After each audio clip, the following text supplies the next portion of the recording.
um, at the prisons, and I had to continue to keep working. So I went up to the Breakfast Club, and I enjoyed it. And Proud of you too. thanks, babe. We were just wrapping it up and talking, and I was speaking.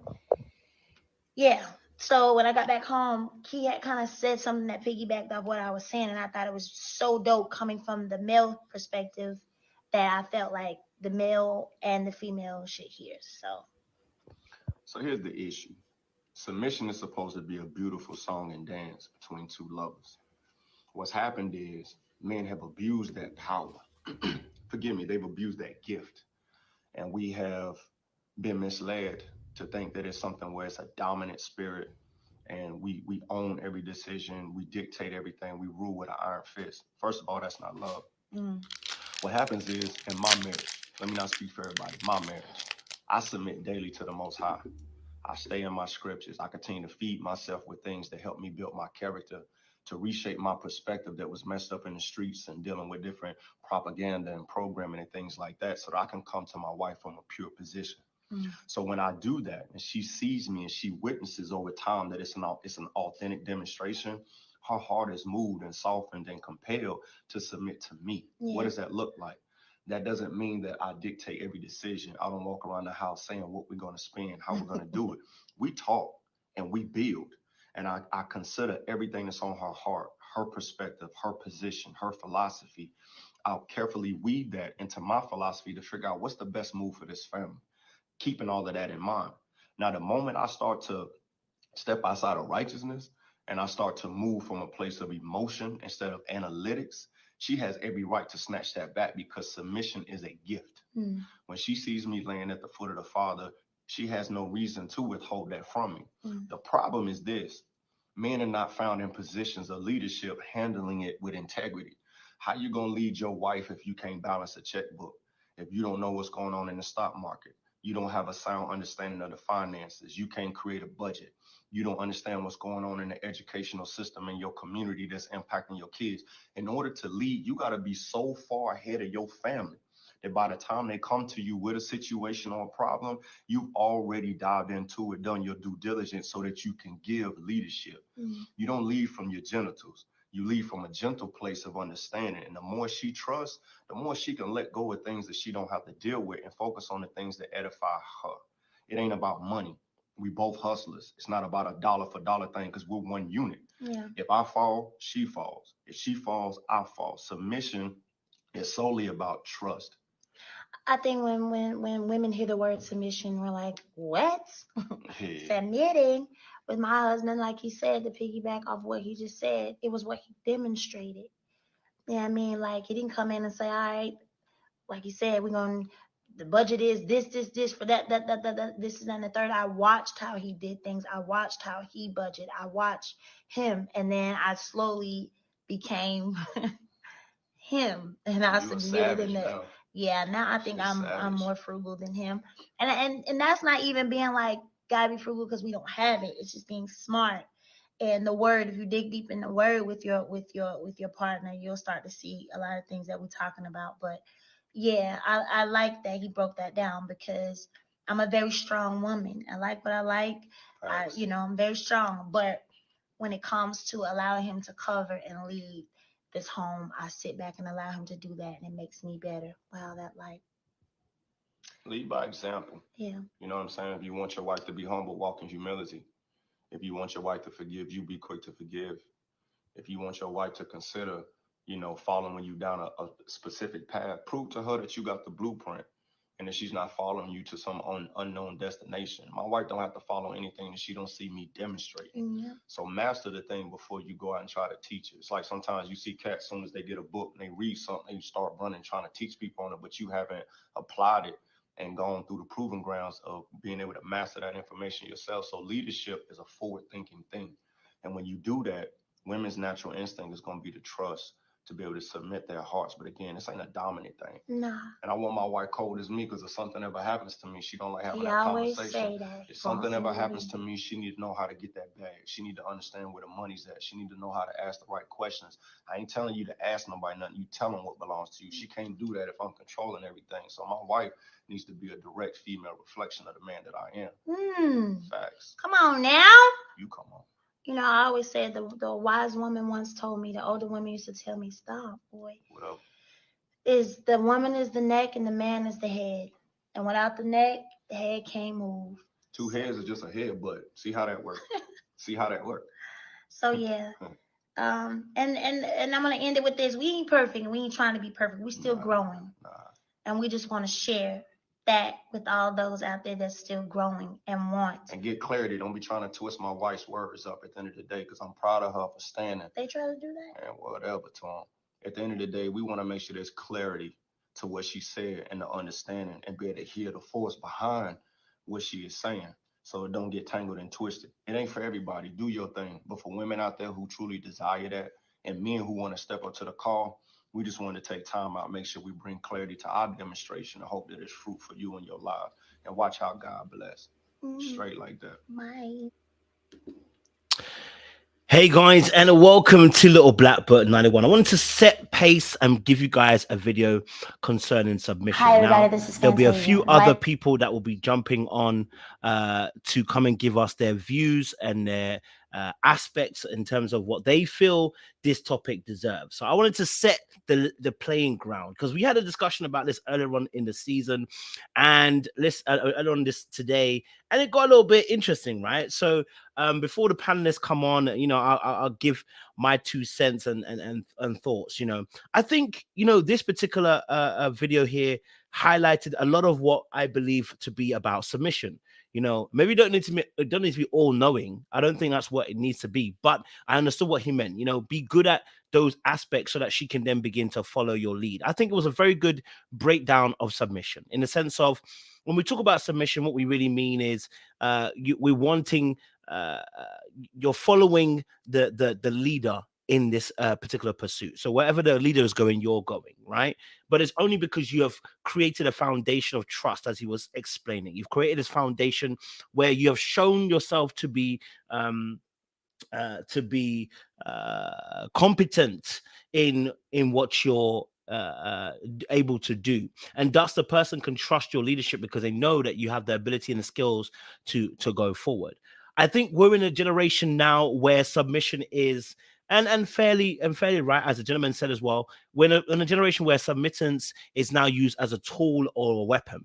We're in a generation where submission is used as a way of bashing people over the head and letting them feel like, you know, submission is a military press. You know, you do as I say, and there is nothing else around it. As the gentleman said, listen, it doesn't mean I don't consult my wife. It doesn't mean I don't ask her questions. It doesn't mean, you know, I don't get her involved. Okay, what he was explaining was something much more, I think, beneficial for both parties, where there is a consultation, a discussion in this aspect, you know.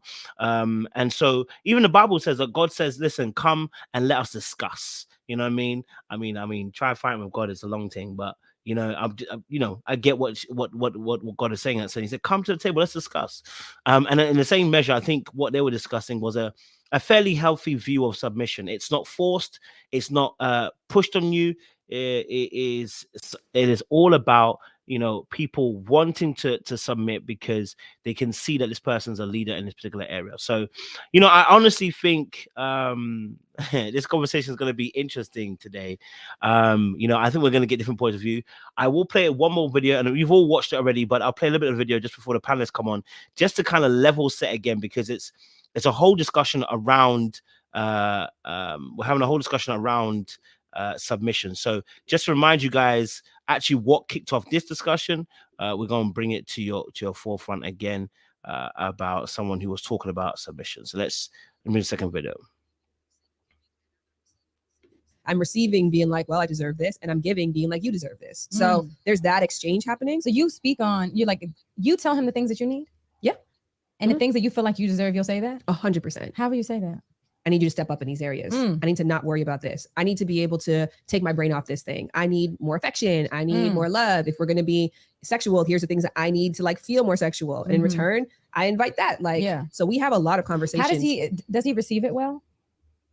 I think everybody has a problem with being told that they're not doing enough, because we always go to like, well, I'm already doing X, Y, and Z. Right. So I think that there can be, I wouldn't say that he's always arms wide open, but he always adjusts. But so I guess when I'm listening to your relationship style, I'm like, if we kind of broke it down into like to-dos specifically, like what does a submissive woman do for her man?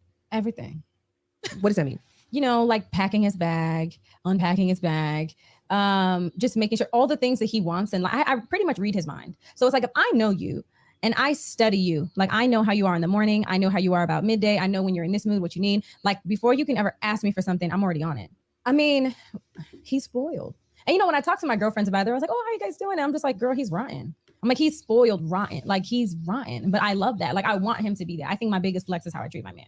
You know what I mean? And my biggest flex should be how I treat myself, which is, so it's kind of fucked up. It's kind of messed up. What are you getting from all that you're giving? What are you asking for in return? You know what's interesting? And you saw my reaction when I was like, you say that? You asked for that? You know what I mean? I think that I have gotten better at saying the things that I need, but if I don't get it the first time, I don't like to say it again. So would you do what you're doing for a broke dude?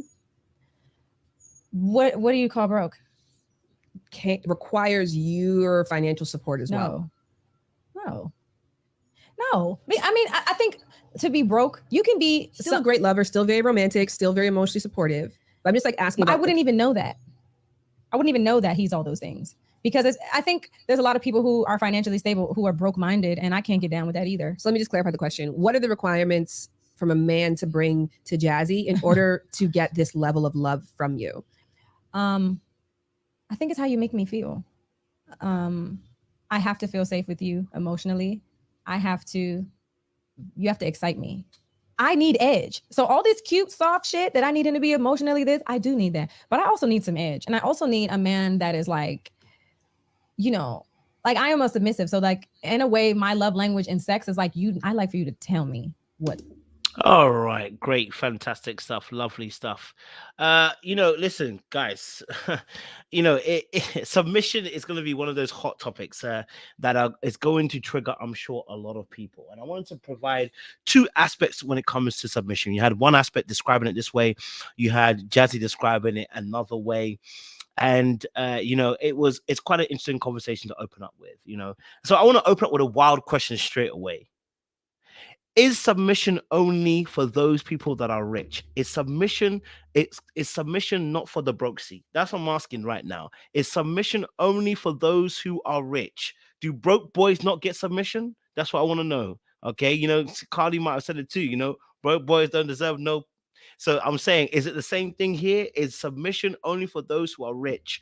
And do broke boys not get submission? Okay, since you have a resident female, a woman on the panel, if I get slaughtered in the chat, let me ask this question to you. Is submission only for the rich, not the brokesy? Before I even talk about definitions, is submission for the brokesy, and is it for just the rich? I want to know. Well, I think it's hard for me even to say this is submission, because I don't think that's what this is. But let's just entertain that idea that this is submission. I mean, I personally know a lot of people who are submissive to broke dudes. I think it's submissive is for men that women respect. And I think there's a lot of different ways that there's a lot of different things about men that will make women respect them. Clearly for a person like Jazzy, it's money. But there's other people who will be submissive to a guy who they think can protect them and fight for them. And I don't know, there's a lot of different things that people respect, so they'll be submissive to them. So I found it to be different that her submissive was only because it was because he had money. That was what the triggering factor for her was. But when I tell you, I know a lot of women who are currently submissive to dudes who don't have a job. So, yeah, you'd be surprised. So are you saying, just a follow-up question, are you saying that for you, it wouldn't be like if he's broke, you would submit? You know what I'm saying? Are you saying that it's not that for you? Because I just wanted to find out. Is it broke boys not getting your submission? Okay, so I do agree with Jazzy. A broke guy, I don't think I would be with. I don't, especially at this stage in my life. You know, there was times where when I was coming up, or we were both in school or going to law, when I was going to law school, I was broke, they were broke, we were all broke. It's a little different. But could I be submissive to or be with a broke dude at this stage in my life? Absolutely not. So I guess in turn, I don't see how I would be submissive, because we wouldn't even be together. Like she said, I wouldn't know what your other positive traits were, because we wouldn't be there at this point. And I don't recommend any girl, any woman at this stage, if she's worked this hard, to be with a broke dude. And don't let the internet tell you you should. But could I have been submissive, if that was my nature, I guess, to a broke dude when I was broke? And possibly, you know, you just got to act your wage. So at this stage, I couldn't be doing that. No problem at all. I know that's right. Cardi would say. All right. Thank you very much, C-Way. Sean, what's your thoughts? Is submission for the broke? C? Is submission only for the rich? What's your thoughts? So what, and I know we'll dive into it later, but whatever Jazzy is talking about, yeah, that's only for the rich. All that stuff she was talking about, yeah, ain't no way. You ain't got no funds and you getting all that. No, that's ain't no way. Ain't no way. You gotta be doing some major providing to get all of what she's talking about. For sure. Okay, cool. I appreciate it, Sean. Thank you. All right, let's open up the conversation properly now. All right, for you guys, what's your idea of submission? What do you believe submission to be? We don't need a dictionary definition, just what you believe submission to be in your particular viewpoint. What is submission to you? You know, so I'm gonna let Sean, you go first on this one. What's your idea? What do you think submission is to you? How do you see submission? So I think I view it more closely aligned to the biblical concept. So it is the husband is the head of the household, right? And his wife submits to him. But in turn, that submission is there because of the foundation in God, right? And my understanding that me as the leader, I am going to God and I'm doing things for the betterment of our family. And my wife has trust in me and in my leadership, right? And, do we work together? Do we make mutual decisions? Yes, but ultimately knowing that at the end of the day, I'm leading the household, right? And I'm making the final choices. Okay, appreciate it. C-Way, what's your thoughts on this submission? How do you see submission? What is the way submission looks to you? What does it look like to you? Oh, you're muted there, C-Way. Sorry, I can explain it in Sean's way, but it also goes both ways. Like, I think submission, one, should be for when you're married, or, and if I make any caveat in a situation where you guys are, if you're not married, you're living like you're married, a very committed situation. I think that's where this should be used. And I think it usually, if you think of it in traditional sense, it's like Sean said, maybe the woman is submitting and allowing her husband to make some of the big decisions. He consults her. So that's his way of submitting to her. But then she allows him to make those big decisions, make some of those final calls. And on the other end, like, I know there was this big thing where it was the big debate of whether the husband could accept a play date from a single mom without asking his wife. Him saying, I need to ask my wife, is his form of submitting to his wife. Because I think people don't think about it. It goes back and forth in marriages. You're supposed to submit unto each other. So I think that is the way submission actually looks like. It's humbling yourself and not having an ego in a marriage, because it's understanding that your ego is supposed to go out the window. That is actually what submission, I believe, is. It's not this Molly the maid stuff that people are now calling submission. That to me is either she just really, that's her form of love, or it's just really just low self-esteem and thinking that you have to wipe someone's butt to show that you love them. Because that to me is just odd. It's made like it's just as a man, I would struggle, and I'm not going to say that, because there are some men who like women who do these traditional things and they do respect them. So I'm not going to say what I was thinking about saying, but in general, what she's talking about is not submission. That's being subservient. That's being like a helpmate, but not in the biblical sense. That's just like being someone's helper. And the fact that she couldn't later on the clips even say what he does for her, said all that she really needed to say. So I hope people don't think that is actually submission, what she's talking about, because it's really not, in my opinion. Love that as well. Love that. I think for me, I think I would agree with both of you in terms of submission. Submission. I really do believe it is. If we take one aspect, what Sean gave us also another aspect, and you'll see what you gave us another aspect of it. I think really in this aspect, it's the giving up of the as you said, see where the ego. It's the giving up of the will. That although you want to do something else, or you could do something else, you choose to follow whoever is the lead at that point in time. Do you know what I mean? So that's a general consensus of what submission is. I think within a relationship, I believe that men do lead. I do believe that men should lead. And how that looks, I definitely believe that as a man, you should be consulting your wife as well. You should be asking for her wisdom, because there are 4 eyes are going to be better than 2. I'm between honest with you. You know what I mean? And how you see the land is going to be different to how I see the land. I also do agree with Sean. There are going to be, I think this comes with opportunities of time. I think this depends on the scenario, where there may be that we both come to a head and we say we can't agree. And then I would say, well, in that case, if I have a strong enough hunch, I'm going to take the lead. Right. And where I see submission is in that moment, if she'll follow the lead. Right. That's what I see as a submission as well. So part of that, but that's a very specific example. But in general, I definitely believe that when it comes to submission, it's an aspect of, yielding to one another.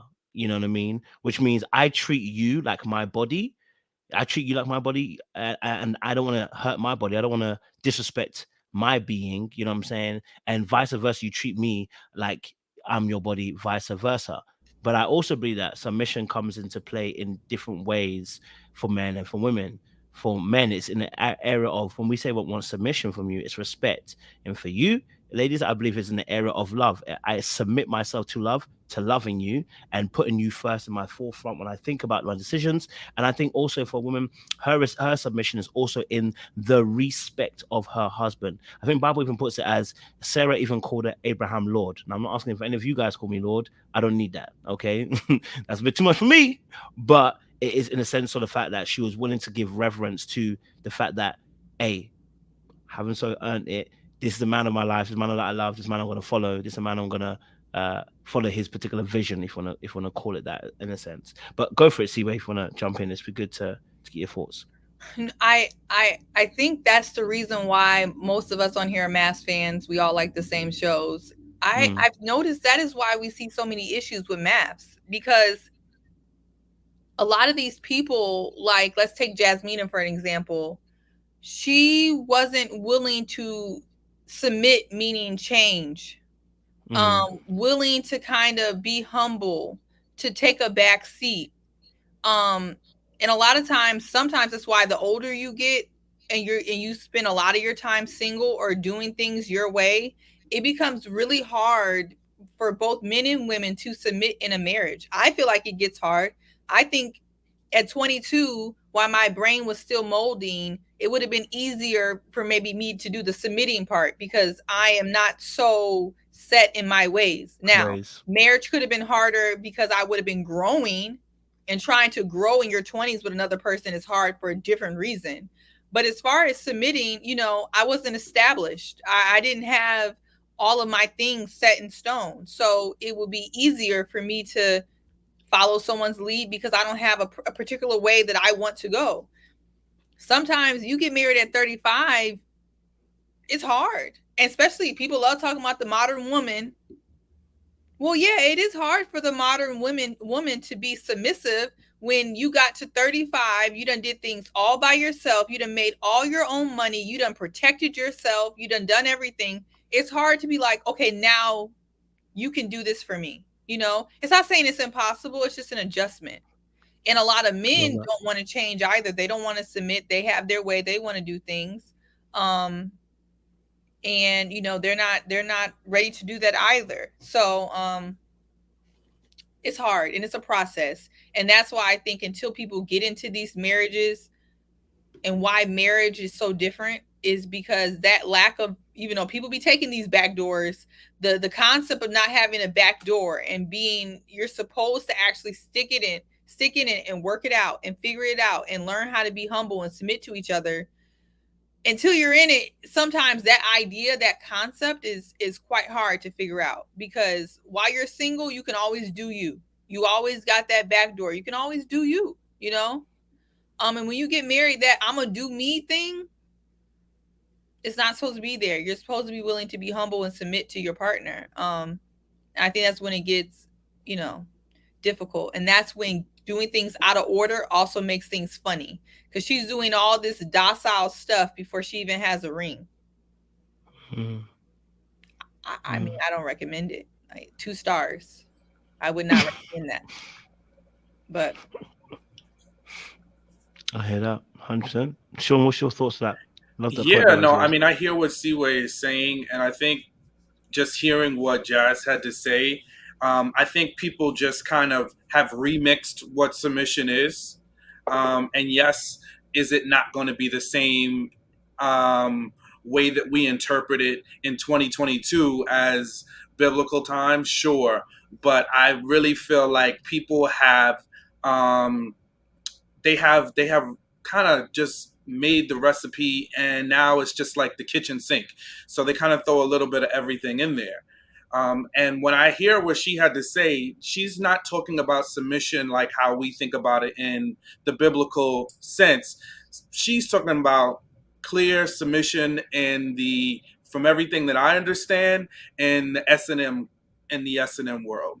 You know, what she's talking about is more of a kink, all of that stuff, you know. And look, if it works for them, and that's the good thing about kinks, everybody has different ones. So some people's are theirs, and she is truly a submissive in the fetish world. All those things that she talked about, those are fetishes. The ability to do things that you don't even want to do things that are not even pleasurable for you, and not even speak about it and get pleasure from the fact that you just are in silence. So that's where I think that comes from. And I think as much as this may be kind of pleasing to the ear, you know, from a man's perspective, to hear some of the things she's willing to do long term, that's not a recipe for a successful relationship, because she's really not happy. Right. And I don't think you even heard that self-doubt about how to communicate her needs, how to have a conversation about what's important to her, and to really be happy and satisfied and content in a relationship. You got to be able to have a voice, you know, and in essence, she pretty much sounds like a sex slave, you know. And look, again, if that works for them, good. I don't know. I don't see it, in my little humble opinion. I don't see that being successful long term. That to me is, we have our little fun. Let's see how long it lasts. 6 months, one year, maybe, and it's on to the next, because that's not sustainable.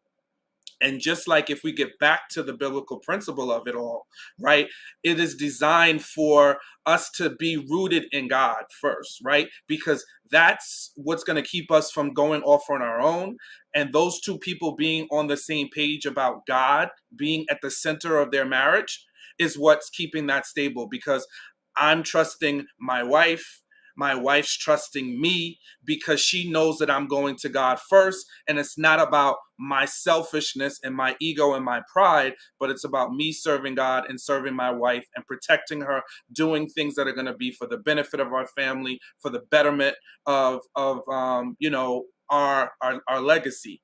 What that is, what she's talking about, what other people are talking about, ain't the same thing in my eyes. I'm hearing that strong and hearing that strong. Thank you very much, Sean. Appreciate it. Hamato Yoshi, welcome to the conversation.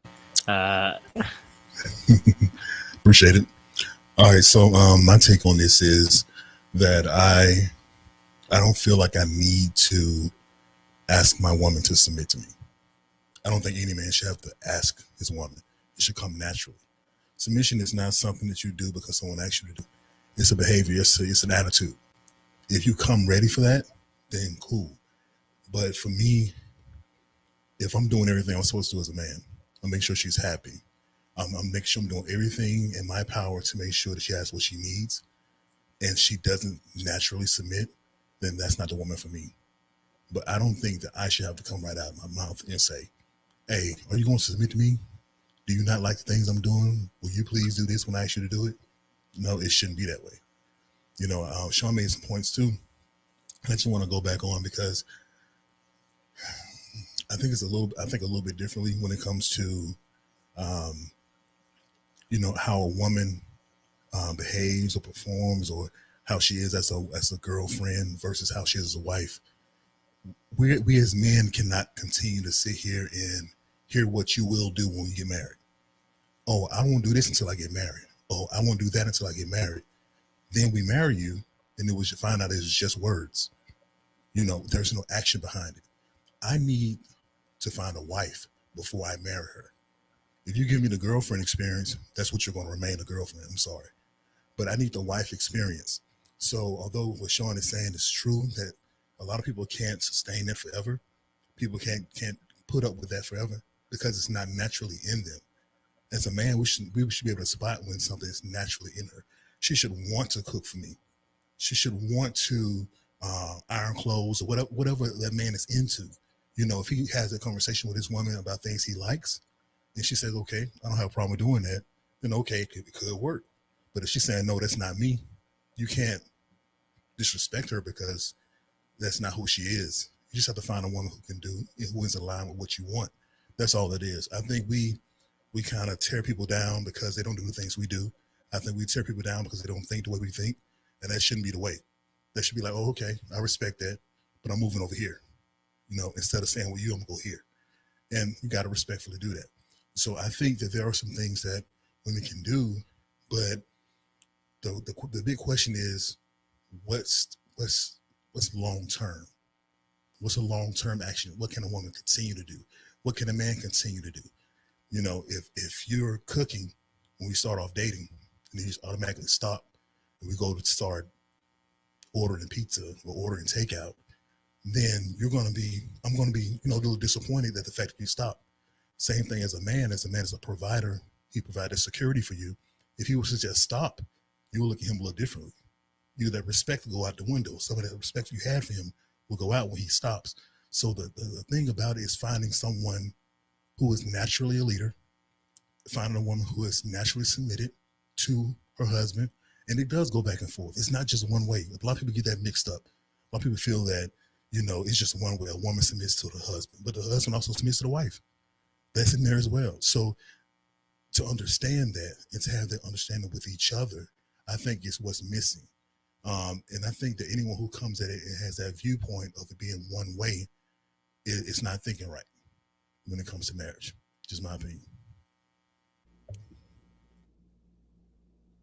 Interesting stuff. Go on, Siva. Yep, go for it.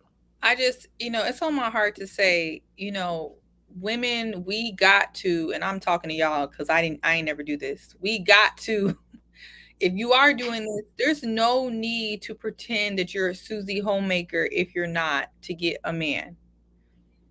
If you are those things, fantastic. If you really love to cook. If you really love to do laundry, do that. But if that's not who you are, that is not the only way to be submissive. And I do think that a lot of women are told that this is what a wife is, or there's one particular way to be a wife or a submissive wife, and they try to start things that they can't keep up. And I think that's really important not to do that. Because if you don't like to cook, There's no need to tell the man that you're dating that you like to cook. You don't have to make it a point. I don't cook. You don't have to do that. But I'm saying there's no need to make it a thing if it's not a thing. Because you can be a helpmate, you can be submissive, you can be a good wife without, pretending to be something that you're not. And I do think if you start off doing crap you're not going to keep up doing, it's going to be a problem, because to Corey's point, if a man if he was doing all this stuff in the beginning then stops, we're going to complain. So people just need to be themselves and don't be peer pressured, bullied, or let the internet tell you about what a good wife or what a good girlfriend is supposed to be. Being submissive, like I've been saying, like I feel everyone really pretty much agrees, is a mentality. It's about humility. It's about knowing when to fall back, when to step up, when to fall back. It's not about some of these material things I think that people are trying to make it into, and conflating, as we like to say on this panel, apples and oranges. It's not always that. So definitely be yourself, because there's definitely going to be somebody hopefully out there that will appreciate what you bring to the table if you bring that other stage of humility and understanding along with it. So just saying, no need to be stuff we ain't if you not.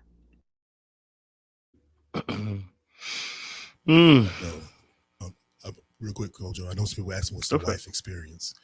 I want to answer that question. What the wife experience is not something that can be determined by me. It's determined by the man you choose to be with.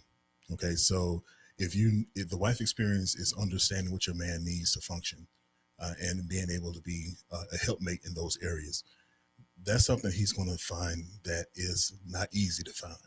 If you have something special about you that is incomparable to any other woman, you need to let that show, just being honest. And I'm not saying you go into this blindly. I'm not saying first date you do wifely duties on first date. No, I'm not saying that. What I'm saying is when he's earned your trust, when you look at him and you say, okay, I like this guy. I like this guy and I can see a future with this guy. When you see that, give him what you would do as a wife. I'm not saying a little sprinkle here, a little sprinkle there. No, fully go into it and see how he appreciates you. If there's no appreciation, then you need to move on, because he needs to see what you're bringing to the table all the way, because what you have to bring all the way, that may not be what makes him move, what makes him happy in a marriage. So you don't just think because you do a certain thing that's going to make a man happy, or the next guy happy, or every man happy. No, it's specifically catered to the man that's right for you. Everything that you do will be right for him. And I think that's the move that a lot of women need to start making. Get into a relationship, see it once you feel like he's husband material, once you're in that mindset of saying, hey, I'm waiting for this dude to propose because I'm ready. Once you're in that mode, then show him what he's getting in a wife. You don't have to do it forever. Do it 3 months, 4 months, whatever. But show him the full experience during that time, and you'll be able to see exactly what kind of man you have. People talking about, so you need to give him a crumb or two. Yo, no, crumb or two. You little sprinkle. If you half stepping ain't gonna work. Half stepping don't work. little soft. I don't know where the cutoff is. You may be sending people off for it. Yeah, make it some Pop-Tarts. Nah, that ain't gonna do it. Oh, freaking hell. So maybe I can open this up with a question as well, in terms of submission, because I think someone even put it here, that why does submission always end up being about cooking and cleaning? So for me, basically, for me personally, so I'm not looking at submission in the cooking or cleaning aspect. That's not what I'm talking about with submission. As for that, that's chores. That's stuff that we can divide between ourselves in the household, which I'm gonna let the kids be a slave in a few years' time do. That's not necessarily a submission aspect for me. I think again it comes back to what I think me and Shaw talk about. It's for me really it's, and this is what I'm gonna use a word. I know some of you can get triggered. You're going to like it because a certain person who's passed away said it. Cooperative. Yes, how cooperative are you? Okay, I gave this example at one of the day, and I said, if we have a fork in the road and I say left and you say right, and then we look at each other and I'm like, you know what, babe, you're really saying right strong and I'm saying left strong, but let's go with my decision. If that's when you're going to now show me that, you know what, ain't no way. When I see that, then I know you're not cooperative. Now, of course, I could be wrong. Shoot, I might be wrong. We go left and we realize halfway through I'm wrong. You know what I mean? And is that the moment also too you're gonna be like, I told you, and I'm getting a whole lot of madness coming my way.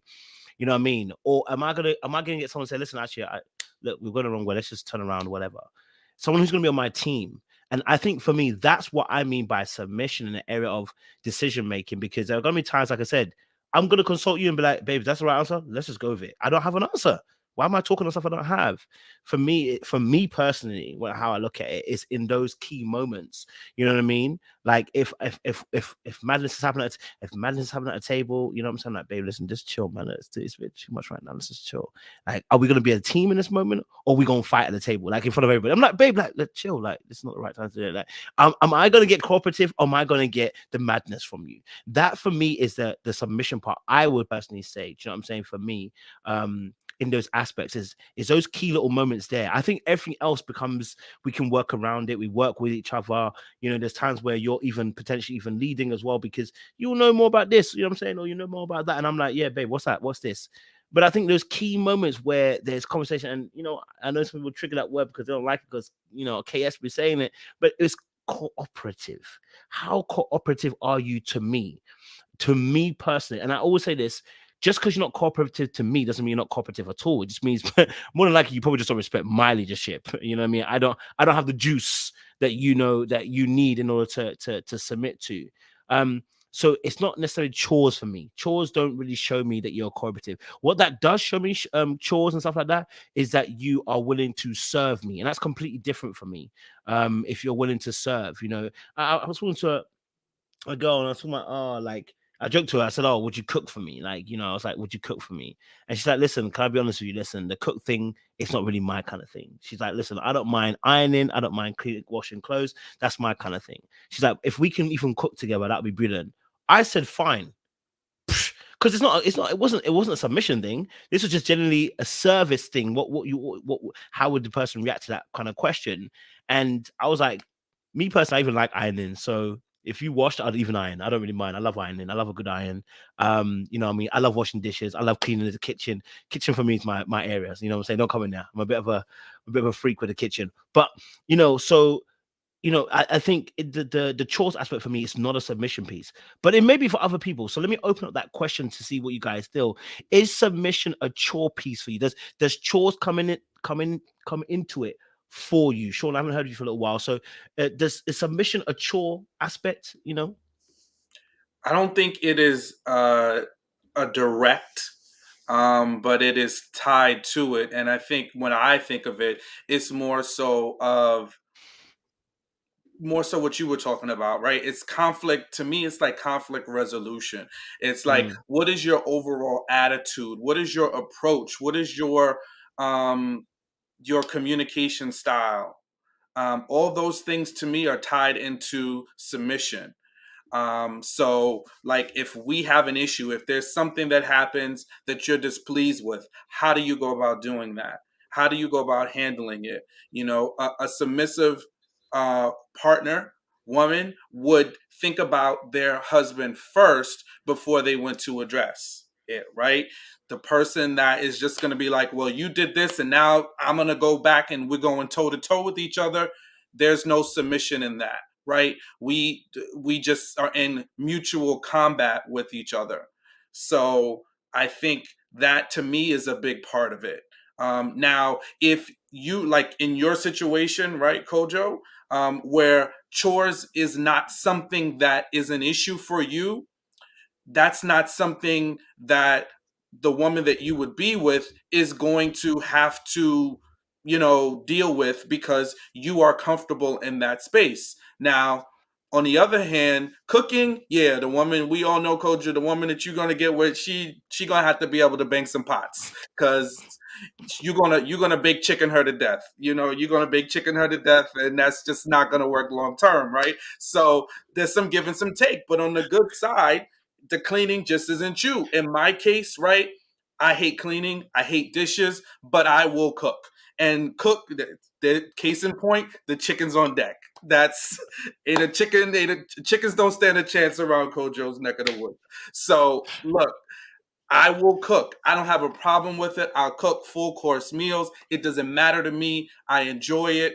It is something that I am fond of, right? So it was not a problem in any relationship that I've ever been in, marriage or otherwise. However, the cleaning part is, right? So therein lies where we have a little, so the woman that would be with me would understand, like, hey, listen, Sean's going to do the cooking, but the cleaning's just it's not his forte. Can he do it? Can he keep up, behind himself? Absolutely. Do I expect you to take care of me like I'm a toddler? No. But on that end, that's a part that, there'll be a little bit more heavy lifting on her side, right? So I think it's having that approach and not doing the tit for tat, which happens so often in our relationships.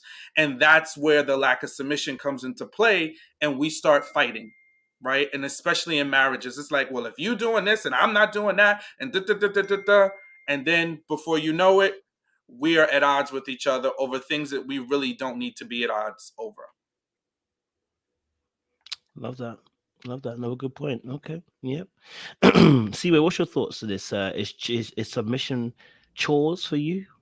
What chores you take on? No, absolutely not. But it is what you said. It's cooperation, and I feel like you hit the nail on the head.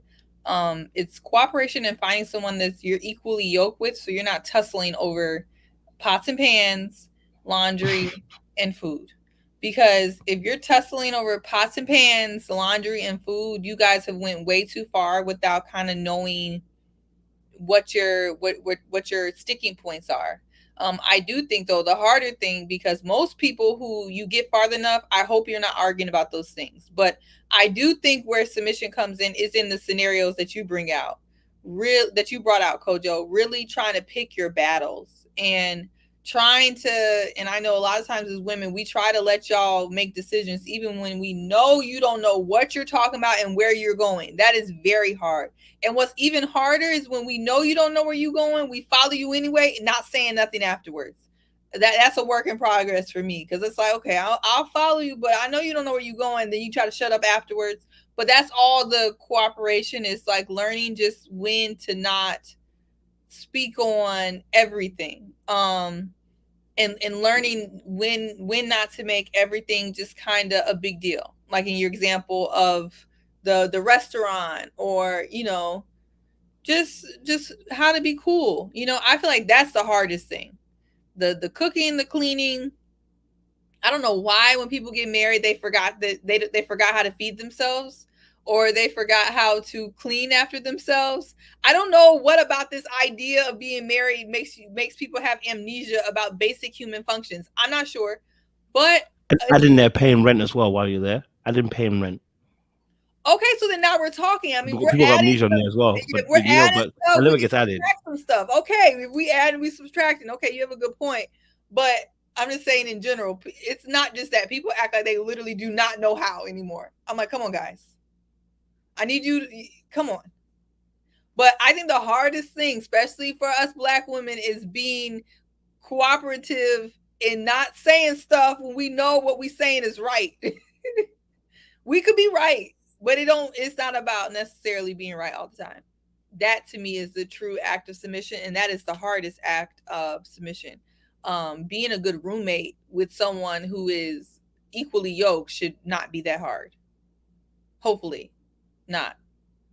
But a lot of times women like Jazzy, or maybe even women who are not even as happy about it as she is, starts to do things for men that they don't want to do, in this idea of like submission, and then they look up and they feel like they married a child, like they have a man child, and it's like, well, that's your fault, because that's not submission. That's you taking care of another child, So Yeah, that's kind of my thoughts on that.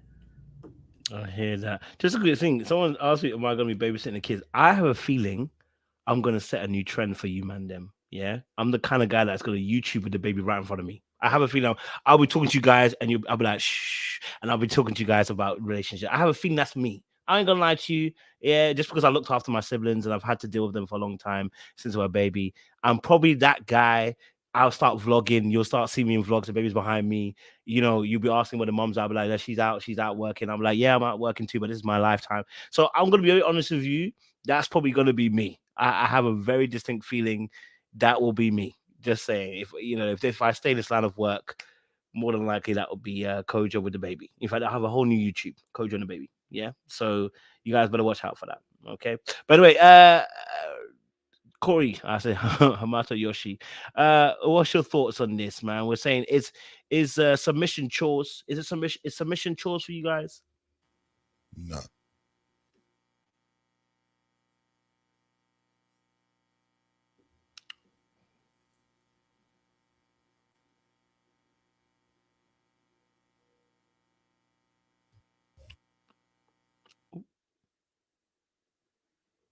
The good Lord said that He does not need to hear All right, anymore. you Go hear on. me? I mean, you're back. You're back. All right, cool. I would say no, it's not a chore. But for me personally, I think that submission is understanding the wants, needs, and desires of your spouse and being a helpmate to those wants, desires, and needs.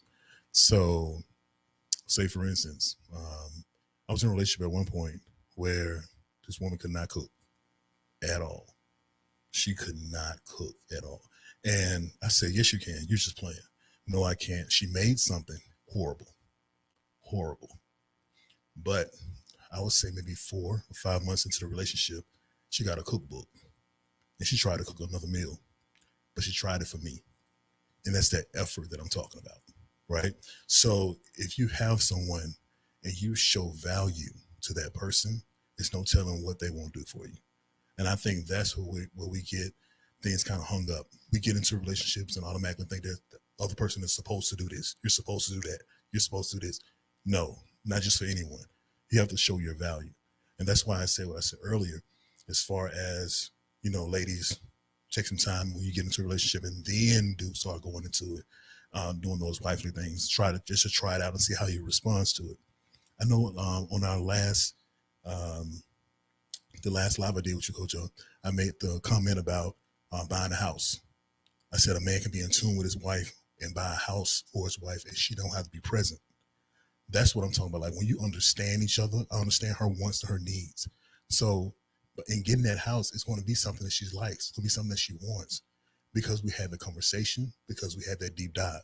And yes, I do agree because I heard that I saw the comment. Yes, the man has to be submitted to God. He has to be a godly man.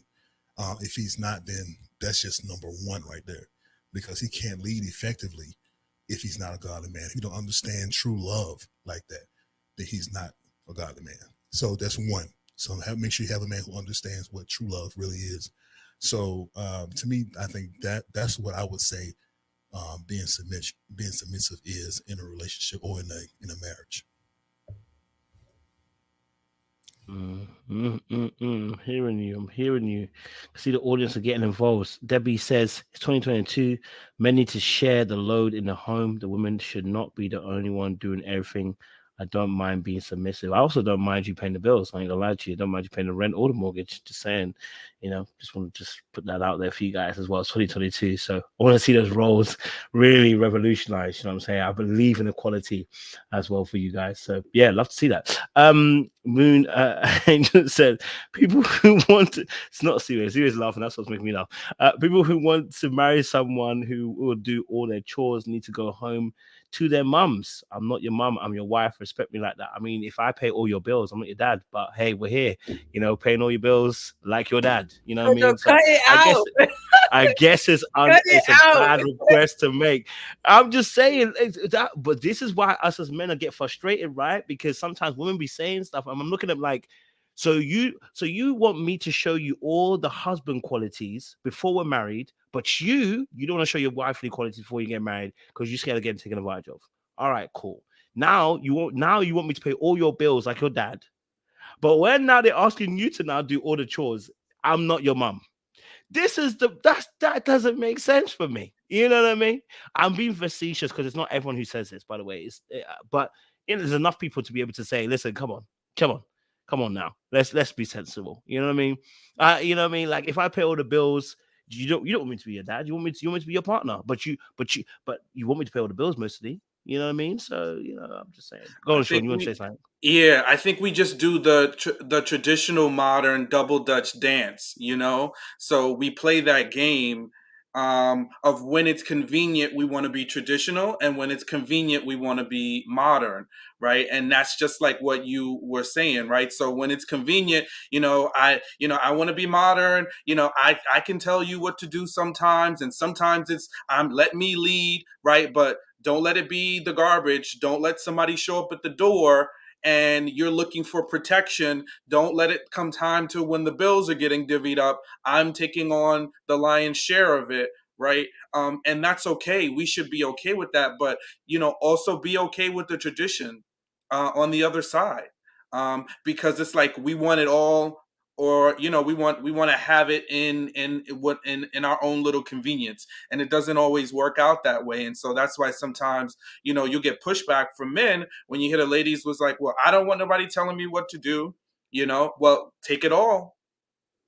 Let's take it all off the table. I think the people want to know, where are these men paying all the bills? That was the question on the table. That's what they want to know. I guess they want to find them so they can be in this dilemma because they ain't seeing them. You tell us, Seaway. Do you know a man that pays the majority of the bills? I do Okay. actually. Thank you. So you got one.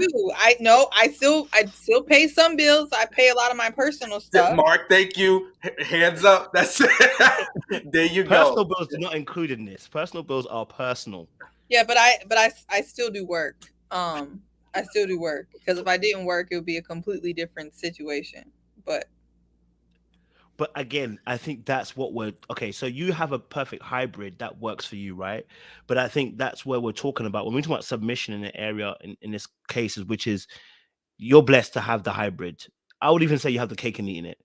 I would say that a majority of them want to have the cake and eating it, and people are not in that. Most of us guys are not in that situation to have the cake and eat it. You know what I mean? I'm not talking about financially. I'm just talking about. As for me, I like justice. So you know what I mean. If you're asking me to pay all the bills, I'm looking at you like, well, then I hope you're doing all the chores. But that's the thing, though. I never asked. I think that's. I think that's the oxymoron that you guys are talking about. This literally is happenstance, and that's the truth. I never once was like, and maybe that's the weird part about life, where people never get the things that they ask for. Because I never in life was like, oh, I want a man to pay all my bills. I don't think I've even said that once in my life. Literally, that was just what the man I married wanted to do. I never walked around and was like, I need to be typical Seaway with my mouth and I say what I want, but then I want a man to pay all my bills. I think that's where people get it effed up at. I never asked for this situation. What they say, I didn't ask for the life chose me. I mean, that's just what it was. I do think that it is a little weird sometimes when people are like, I ain't listening to no man, and then I want him to pay all my bills. Yeah, so I just feel like you just got to kind of find and attract the people that may naturally flow with how you flow. But I never asked for a man to pay all my bills, because I promise, if that is what a man will want from me in exchange for me cooking, I wouldn't be with him, because I'm not finna do that. I mean, I will cook if I want to cook, but I'm saying, but if that was like the exchange, I pay all your bills for you to cook for me every night, I wouldn't be in this situation, because that's just not something that would make me happy long term.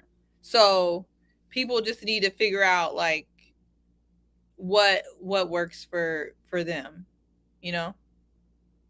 So let's say I'm gonna answer this question then. If you pay 50 and they pay 50, there is no submission. I'm gonna ask this question. I know everyone asks about brokes and being rich. I created a complete polarity. But now let's talk about something a bit more closer to home, right? Where most people might be in that situation. My phone gone dead again. Where most people might have a situation where financially they're both paying 50-50. Should you still get submission? You know what I mean? You still expect submission? It's not about money. I think that's where we keep mixing this up. It's not about, you're not submitting because of what somebody pays. You're submitting because that's what you're supposed to do as a married or committed couple if you guys wanted to work out and you want to function. It's not about money. I think the better question is, in a 50-50 relationship, should the woman be picking up all of the domestic chores? I think is the question. And if that's the question, then no, because that is a job in and of itself. And most people in 2022, I don't care if you're in London, the States, wherever you go around the world nowadays, women are working. They're working, and they're working to try to help sustain the household. Their income is necessary, no matter what they're paying. The income may be necessary so they can be the ones saving and having a buffer for the family. Having two incomes is important in this pending recession. You can't, I wouldn't feel comfortable not working when at any moment either one of you could lose your job just because a company has business needs, literally. So because of that, when two people are working and you're dependent on both of their incomes in one way or another, then no one person should be picking up all of the domestic chores. Should you be submissive? Yeah, because I think that's separate. And I think most men get that. I don't see a lot of men talking crazy because they know good and well they can't come to their woman with that bull crap when she's working and he's working. So I think a lot of this is internet crap, because the men in 2022, they know their woman coming home later than them. You better find something to do. I'm going to find something to do. We're going to get out how we live, but we're not, and one person is not doing all of everything. It's not going to function like that. I think it really boils down to expectations. See what? So if the woman is expecting not to work and stay home all day, then that the kitchen, everything needs to be clean, the cooking, everything. I mean, because you're not working and you're getting your life provided to you, like financially anyway. But like you said, if you're a woman, you're working 8 hours a day, you come home, you're tired too. That's where partnership kicks in. It should be consistent in partnership, but if you cook, I'll clean. Or if you do this, I'll do that. Like, it's a partnership all around. So it's never just only you do this and you have to work 8 hours. The money's contributing to the family in some kind of way, then that's good. But other than that, yeah, if you're at home and you want to sit on the couch and watch stories all day, when I get home, the house should be clean. There should be food on the table. And I don't think that's asking a lot. It sounds very forward by saying that, but I don't think that's asking a lot if I'm setting life up for you like that. That's being a good partner. And I think that's what you kicked it on. If you're literally doing nothing at home, and I'm not talking about watching kids, because let's take that out. Because if you got a 3-year-old running around at home, I don't, but I can tell you from the one day I'm exhausted. So we're not counting that. But if you're just sitting at home, your kids are in school, let's say, or you don't have kids, why wouldn't you want to help out the household? I think that's the way you have to look at it. In that case, you're not being a slave. You're not being a servant. You're doing your part to help the household, and that's okay. And I think you have to look at it that way. Like, I'm contributing as well. Everyone should contribute in some way, but that is not submission. That's being a good, I think, partner. I think you kind of have to, it's being a good teammate, I think that's what that is. I agree with you on that. Go for it, Sean. Yeah, I just think that this kind of stuff plays out too often, and we just need to, in that capacity, do what works for us and not fight over like the mundane day to day. Right now, if there's a great disparity in there, then it should be addressed and discussed. But having these massive arguments over who's doing what, and I'm taking a tally that I paid 5 bills and you paid 2, it just becomes to the destruction of our marriages. And that's what we see, and that's what's happening, because we're spending too much time trying to be equitable, trying to put this imaginary scale in place in a relationship where it just doesn't exist, because we're two different people. Men and women are very different. And if you married someone, I hope you didn't marry somebody that is not working, that is not contributing, and that's from a woman to a man. So that should be off the table, right? Unless there's some grave issue to address. But we just get so caught up in this theoretical idea of I can't do this and you need to be doing this. And if I'm doing that, you have to do this. And then it just becomes a tug of war in our marriage. And it's unnecessary. And that's where I think that true submission comes into play, because it's about not getting so caught up in that. Because if the person you're with loves you, treats you well, is a good provider overall, doesn't mean he pays all your bills, but is he a good provider? Is he a good worker? Is he a good person? Does he love you? Does he love God? Why are we so caught up in the minutia? He didn't do this today and now he needs to do that. And I did this and what's he going to do? It's not how's that working for us as a group? It's not. Because all we're doing is trying to manage a marriage like we manage, our task at work. It doesn't work that way. I'm sorry. And that's why we have, just the same way at work, we got the great resignation and we got the great divorce divide that is growing bigger and bigger, because we're too stuck on, exactly, Monique, the tit for tat. I don't believe in that. I think it just you waste so much time trying to find an equitable comparison of what somebody does versus what they don't do. And I'm not saying ignore something that needs to be addressed if there is an issue, but if there is no issue, don't make it an issue. You know what? I think what's interesting is an interesting question that I have is, for the women that's in the chat, like, what does it take for you to see husband material in a guy to make you want to submit like that? Can you hear me? Okay. So, bro, I'm sorry. It's a comment out of the screen. I can't wait to address that. I've never read. I've never read. I love it. I absolutely love it, because if it works for you, works for you. Let that man thrive. But continue on, Corey. Yeah, if two people agree, go for it. I say go for it. But I think it'd be interesting to hear, what makes a man husband material. When you're dating him, what makes that light go on and say, you know what, I want to marry this guy. Is it because he pays bills? Is it because of how he treats you? Is it because of the kind of car he has, the kind of job he has, the security he provides? What is that it thing? And you'll get like a million different descriptions of what that man is from a woman. For a man is really simple for us. Most men do talk about cooking because, that's the way to our soul, in a sense. Some good food. Give me some roasted potatoes, we good to go.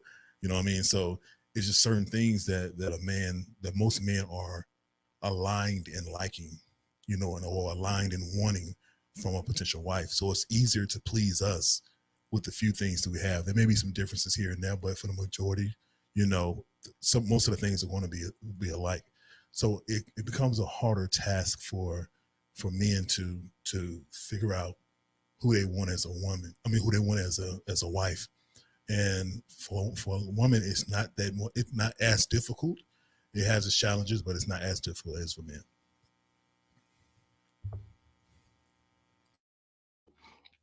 I appreciate that, Corey. Thank you for sharing that. I keep saying Corey, Hamato Yoshi. You know what I mean? There is the comment I wanted to I want to get you guys' opinions, because listen, that is hilarious.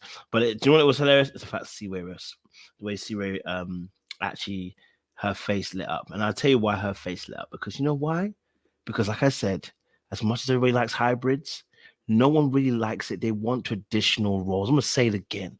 A lot of you guys buy into traditional gender roles. You expect us men to provide. You expect us men to pay bills. You expect us men to do our role consistently. And your role can shift and change whenever, however it looks like. You want to work, you can work. You don't want to work, you don't want to work. But for the man, his role has never changed, and it will never change. You will always expect a man to work. That's why Steve's face was all crunch up when she saw this particular thing coming from the screen. She couldn't fathom that a man could be playing PlayStation in his home while his wife works 2 jobs.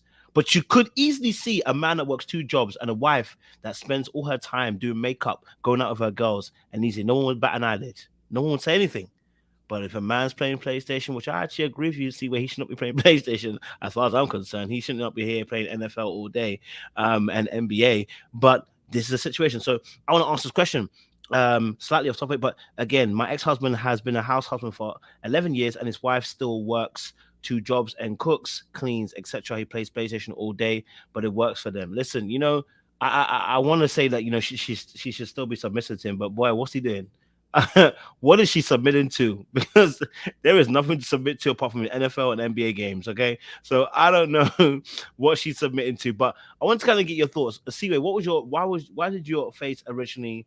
Why did your face originally uh, scrunch up in response to this? What was your initial thoughts reading this particular quotation? Because he's not being a house husband. He's not doing anything for the house. Like, this is not a house husband. This is a bum. And my face scrunched up because I literally I was thinking, I'm like, what type of, like, what type of woman would do this? I don't know. It was just bizarre. I felt bad for her immediately. It was an immediate no. But there's a lot of women that will do anything to have a man present in the house. He just literally just needs to have his big toe in the house, just there, do nothing else, and that's okay because they can say they have a husband. But this doesn't work for her. This is just what she's doing. Okay, so if she gets a housemaid to do all the chores and everything like that, is that cool? That's better. Would you have a problem with the man playing PlayStation all day then? Yeah, because he's a bum. He doesn't look like he has any goals. 11 years and he's been in the house and all he does is play PlayStation all day. He's a bum. I mean, they don't have, unless they have kids. What do you want them to do? You want them to get a job for a job's sake? If she says she wants to pay all the bills and take care of him, what's the big deal? I just cannot. It's not even just that. I can't imagine being with someone who's like void of that type of motivation or purpose. Like literally being with someone who's in the house with zero purpose. I mean, I think the same thing about these stay-at-home girlfriends on TikTok. I mean, it's not just him. I just don't know how you can be 24 being a stay-at-home girlfriend. Like, and every TikTok is you going to Zara. To me, that's just bizarre. I feel like life has to mean more to you than that, but it doesn't for some of these people. So my face is scrunched up because I can't imagine as a girlfriend or maybe even a wife, my daily routine being going to Zara, going to dinner and gossip. I mean, there's so many TikTok channels like that. Just like I can't understand this. Like, that's a waste of a life to me. And the fact that she is okay with being someone who is wasting his life away from this one sentence, that's what it looks like. I don't know. To me is very sad. That's why I scrunched my face up. That's cool. I mean, maybe he's slinging good dick, okay, and he's got good emotional intelligence. Maybe he supports her. Like, he's her Maybe she doesn't feel judged. Maybe he gives her back rubs. You know what I mean? Maybe he massages the bunions on her toes. You know what I'm saying? Maybe he is just loving in all those other aspects, and the PlayStation is just one aspect of it. You know what I'm saying? Maybe he does things. Maybe he's a trophy husband. Maybe he's a trophy husband. Hey, you know what? There are trophy wives out there. Maybe there's a trophy husband out there. Do you know what I mean? I get what you're saying. I don't agree this personally. Huh? Maybe T can see if he's slinging whatever he's slinging. Maybe you on to something, because outside of that and being a really good listener, because you would have to be a good listener because you don't have anything else going on. I mean, maybe that works. To me, it's not even about that. I just couldn't be with no one sitting around playing PlayStation all day. Like, that would be an immediate turn off. Like, I need you to have a passion or something. Do something. I hear you. Sean, why's your face like that, sir? I'm just cracking up because we gonna create a scenario somewhere to figure out something to do with this dude. But listen, I would venture to say this is an anomaly. Like this particular scenario, it's got to be an anomaly, because I can't see that happening in great numbers where he's just sitting home, not working, not getting any income, and not even helping around the house. I don't know. So look, again, she likes it. It works for them. Although maybe it really don't work, but that's a no bueno, because what lesson are you teaching the children, right? And just seeing you sit around, and that's the unfortunate part about it. So any woman that's sleeping with a deadbeat needs immediate help. If you can be aroused, I can't be aroused by someone who doesn't take care of his children. Wait, when did kids get added into this? The kids weren't on the thing. They're here right now. Yeah, no, there's kids. Wait, he wasn't staying until. Wait, how'd you see? Oh, she got kids with him. Okay, someone said he's got kids in the chat. Okay, so I'm guessing people know him. Who the hell was this person? No, it's just comments are flying in chat. So there are daughters, because that's what T said. Oh. She had a conversation with the ex-wife to say, like, are you happy? She said no, but she knows that he wouldn't take care of the daughters. So it's almost like, it sounds so very similar to the Jazzy situation, but flipped, where it's like she's just doing these things out of some warped obligation to this person. So she's just, in essence, taking care of him from a warped place, and that's unfortunate. The current wife. So Hamato, Yoshi, go for it.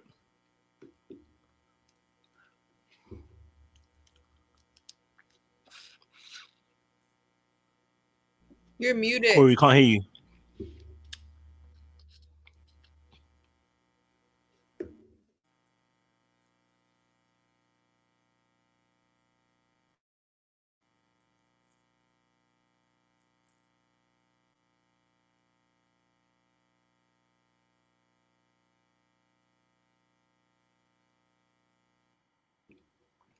Still muted, bro. We can't hear you.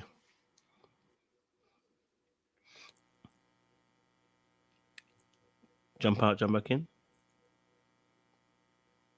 Yeah. All right. Yeah. So, someone says he has 6 kids. Yeah, have mercy, and he's not doing anything about it. You know what? I ain't got nothing to do with me, ladies. If you want to submit to that deadbeat, that's your business, okay? I don't want to hear you complaining later on saying I can't submit to any man because I've been traumatized. Well, no one told you to submit to a deadbeat like that. You'll be choosing the worst people to submit to, the worst. Some of you are submitted to the devil, and the devil was even like, "I didn't need you to submit to me." This person's got 6 kids with you, and he don't do nothing. This is not the person to submit to. Okay, all right. Okay, cool. There's some couple of questions, obviously, like in the chat. I've been taking stock of all the questions and everything, so I'll bring them up now. Someone asked this question: what is the purpose of submission? That's a good question right there. That's a hard one there. So, yeah, Sean, you look like you're ready to go for it. Go for it. yeah, no, the purpose of it is so that a relationship can function, and in a harmonious fashion, right? Because if there is no submission, it's going to be difficult to navigate life, to navigate your path together.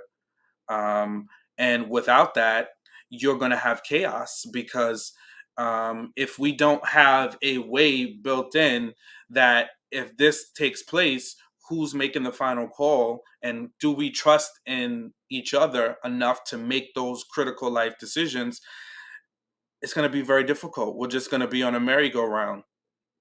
So yeah, it provides structure, it provides order, and it helps us to have a long-term sustainable relationship. Love that. Right. Can you hear me now? Hamato Yoshi, you back? Yeah, go for it. All right, cool. Yeah, I had a question for Seaway. For That's the reason why your mic got muted. Yeah, right. So Seaway, the question is for you because I heard what you said, about the guy who's on the couch watching TV and playing PlayStation. You called him a bum. I mean, and everybody else in the comment section was kind of trashing the guy. So my question is there something that a woman can do that gets that same type of feedback?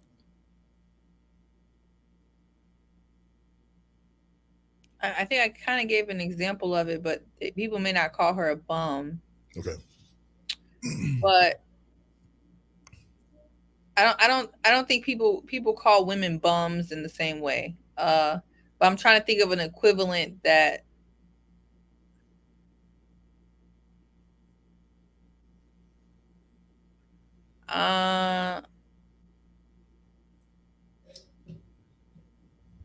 I mean, people call like women like lazy, but not like a bum or not like they don't use the word. I don't think when people call women bums in the same way. I mean, like people like to call women like hoes, lazy. Yeah, someone said they don't take care of their kids. I mean, if a woman doesn't take care of her kids, she's like completely low down. okay. Like, I mean, she's lower than low. If a woman doesn't take care of her kids, it's like she's worthless because like that's what you're supposed to do.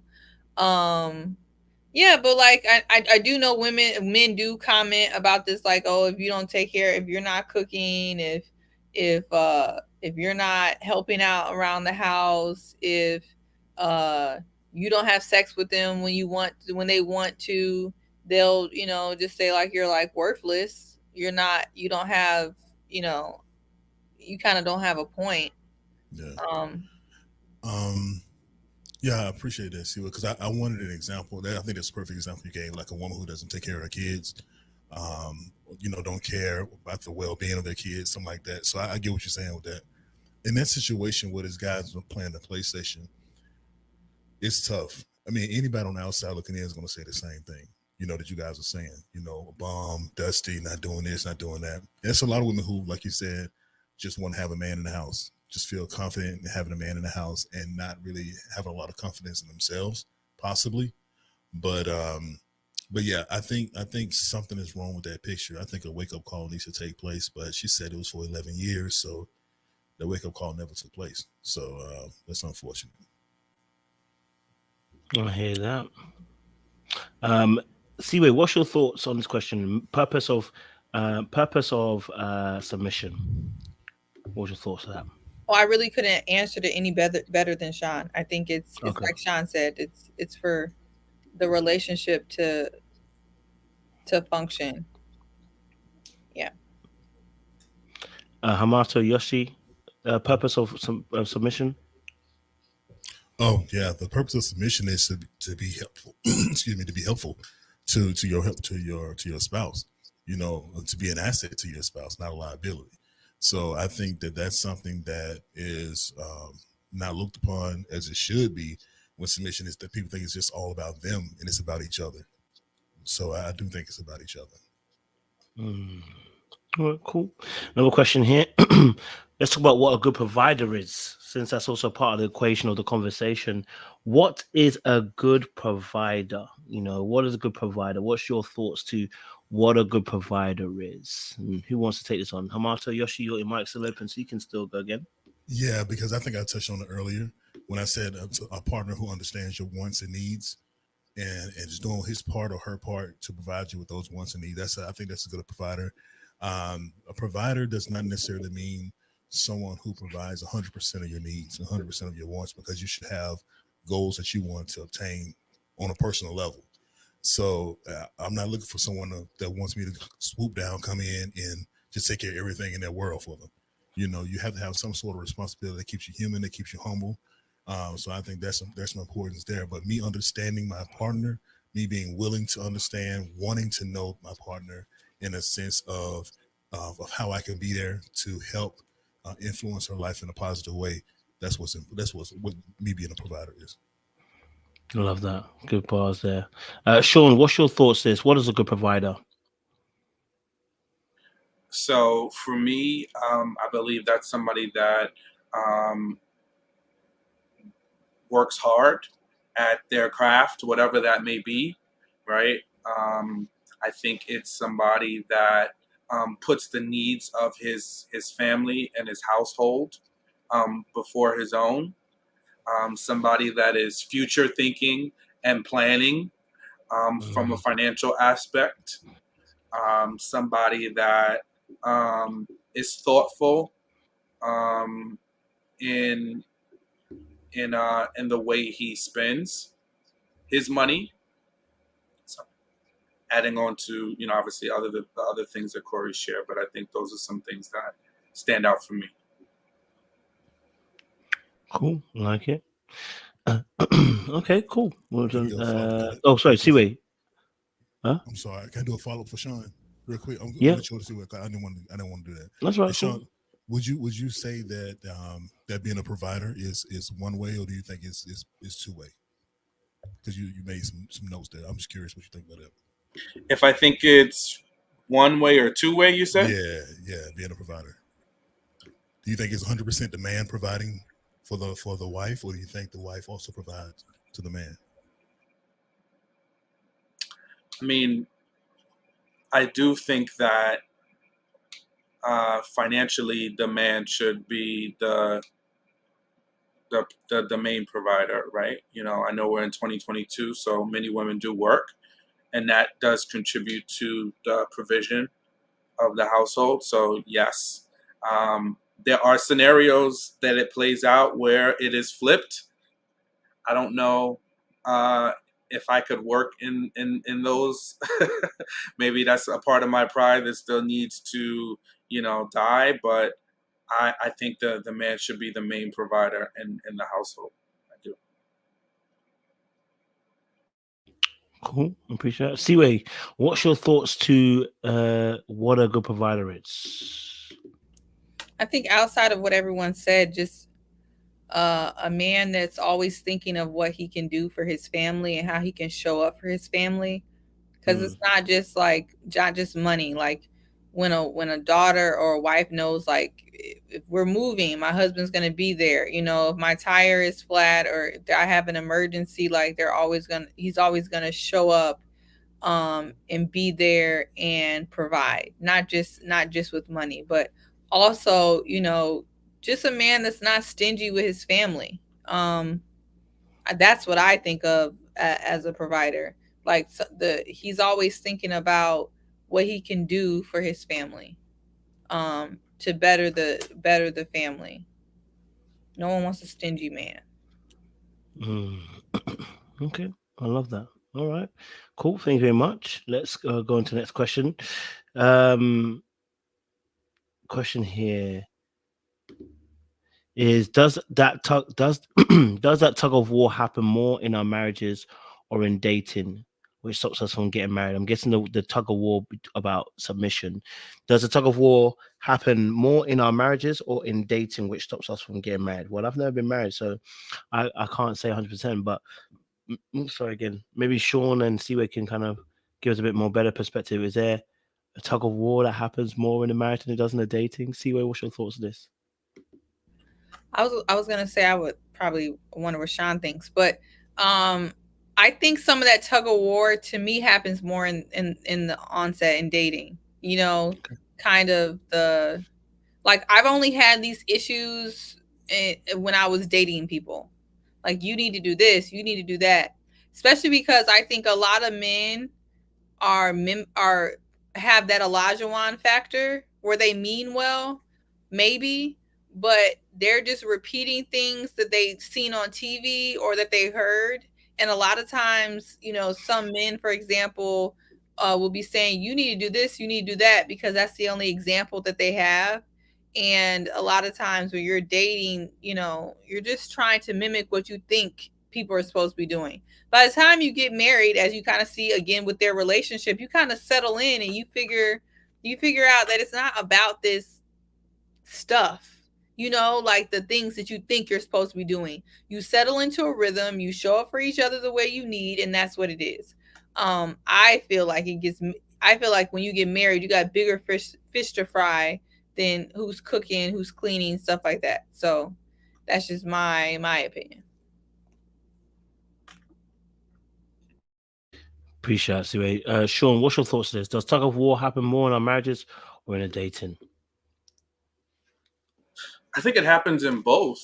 I think it happens in spaces like this, or when we are like just, across social media,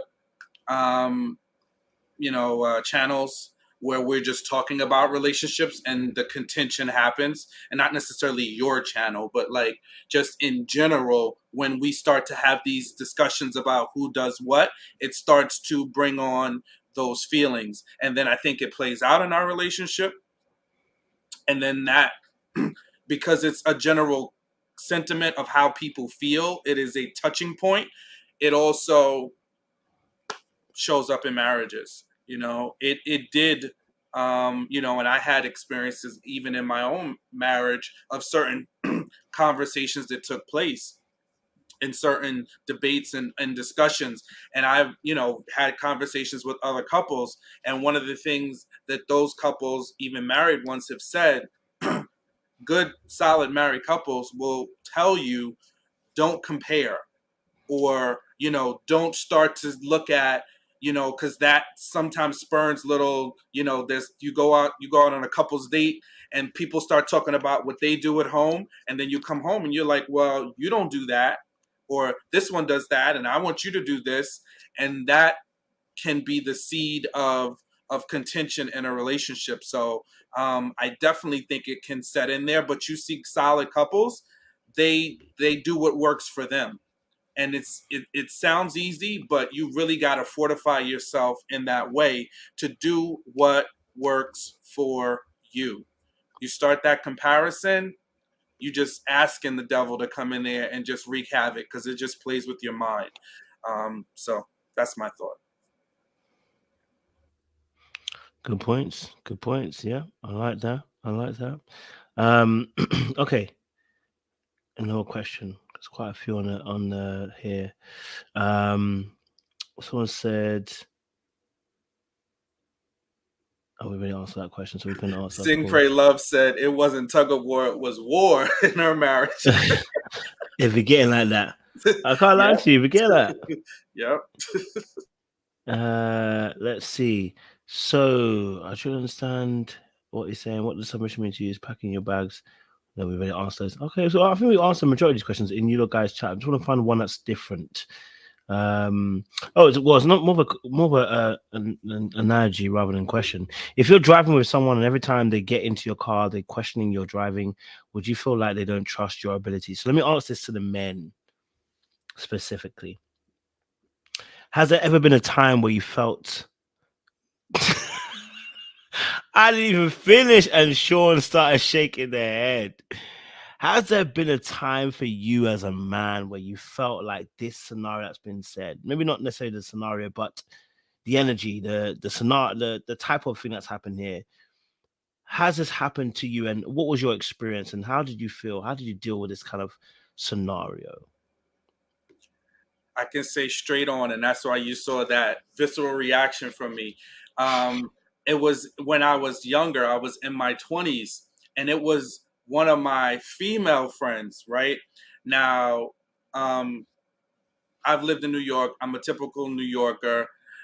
We have a reputation for being very, aggressive with our driving, right?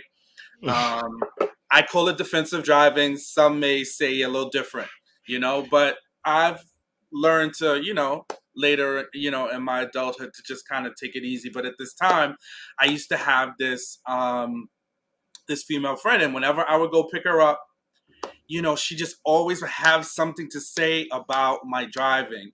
And you would think that I was cutting people off.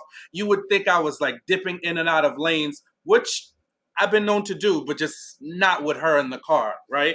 So, she'd be like, oh, you're going too fast. Oh, wait, no, make this left, turn this left. I'm like, I know where I'm going. I know where I'm going. And then it was always she would always be telling me, do this, do that. Bro, I ain't gonna lie. And listen, one day I just cussed her. I just cussed her out because I couldn't take it anymore, and I didn't call her a curse, but I just used some expletives in my, definition. I'm like, what do I look like to you?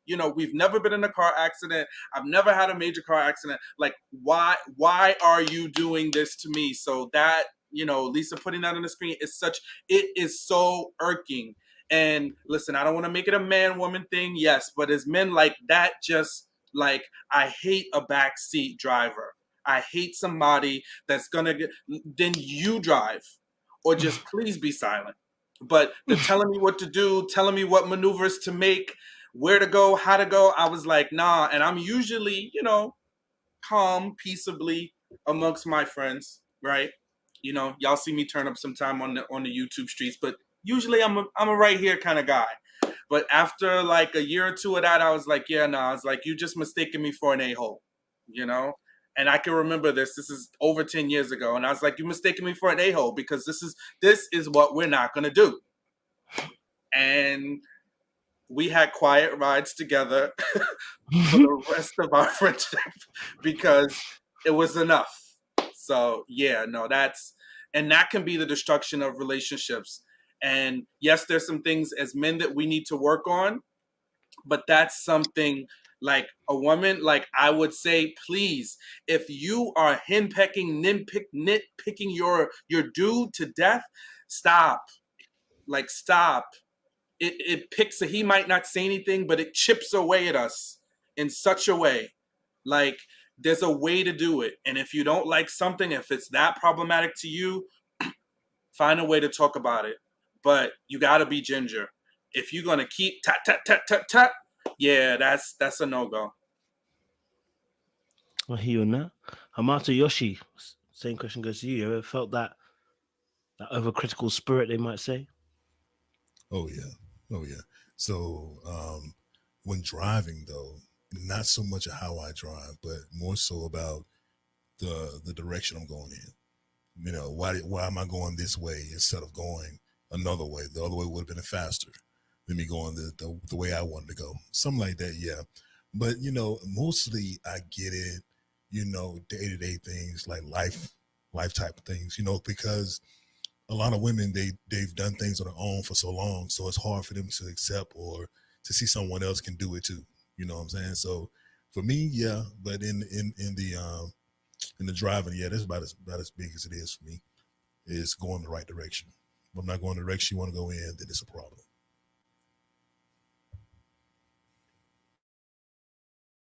Okay, I'm hearing you. Hey, you know, my question. Okay, question to you: Would you feel if she's overly questioning your decision making, would that make you feel like she does not trust your leadership?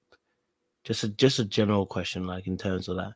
If she was consistently questioning your decision making, would you feel like she doesn't trust your leadership? Absolutely. Why? I mean, because here, okay, it comes to a point, right?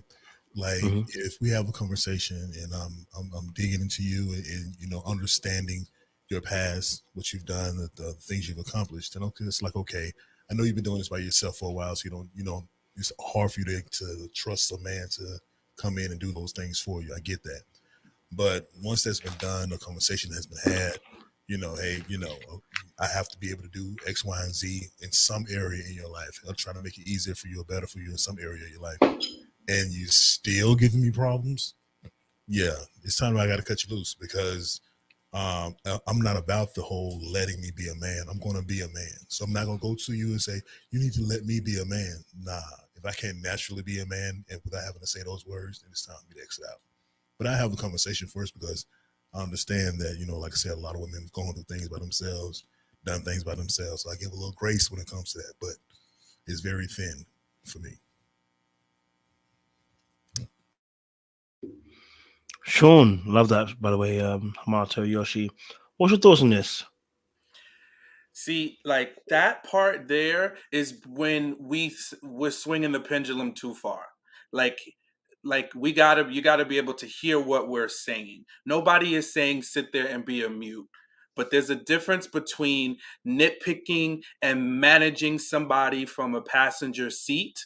And a lot of women do that in relationships. Like they're gonna say, oh, I'm gonna submit to your leadership, but I'm gonna tell you how to lead.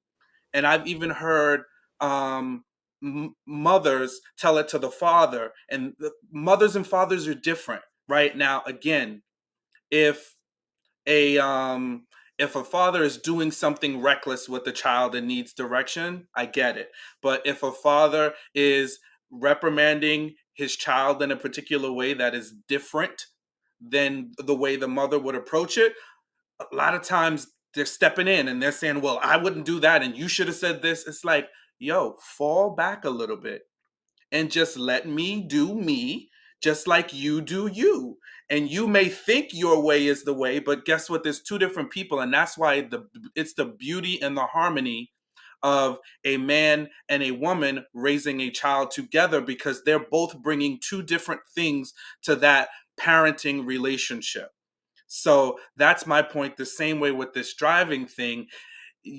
I'm saying if there's a car coming out of left field and you see it and I don't, tell me about it.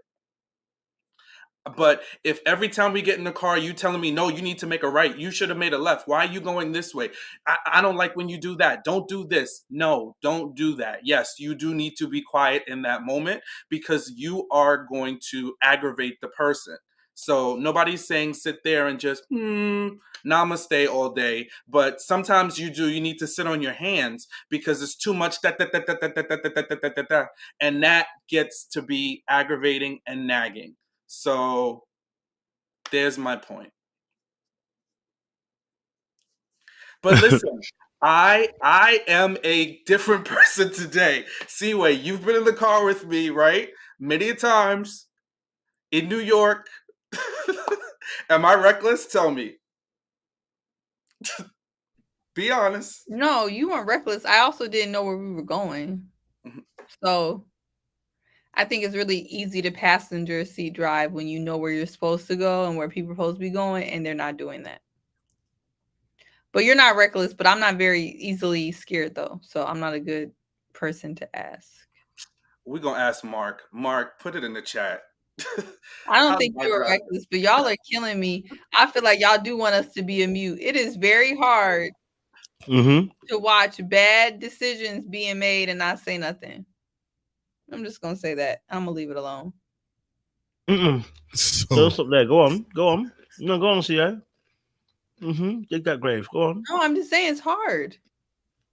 Yeah, I want you. Y'all want women to be Christ-like. Y'all really want us to be Christ-like. And the problem is too many of us be acting like we're Christ-like. We're regular people too. We have emotions too. We have feelings too.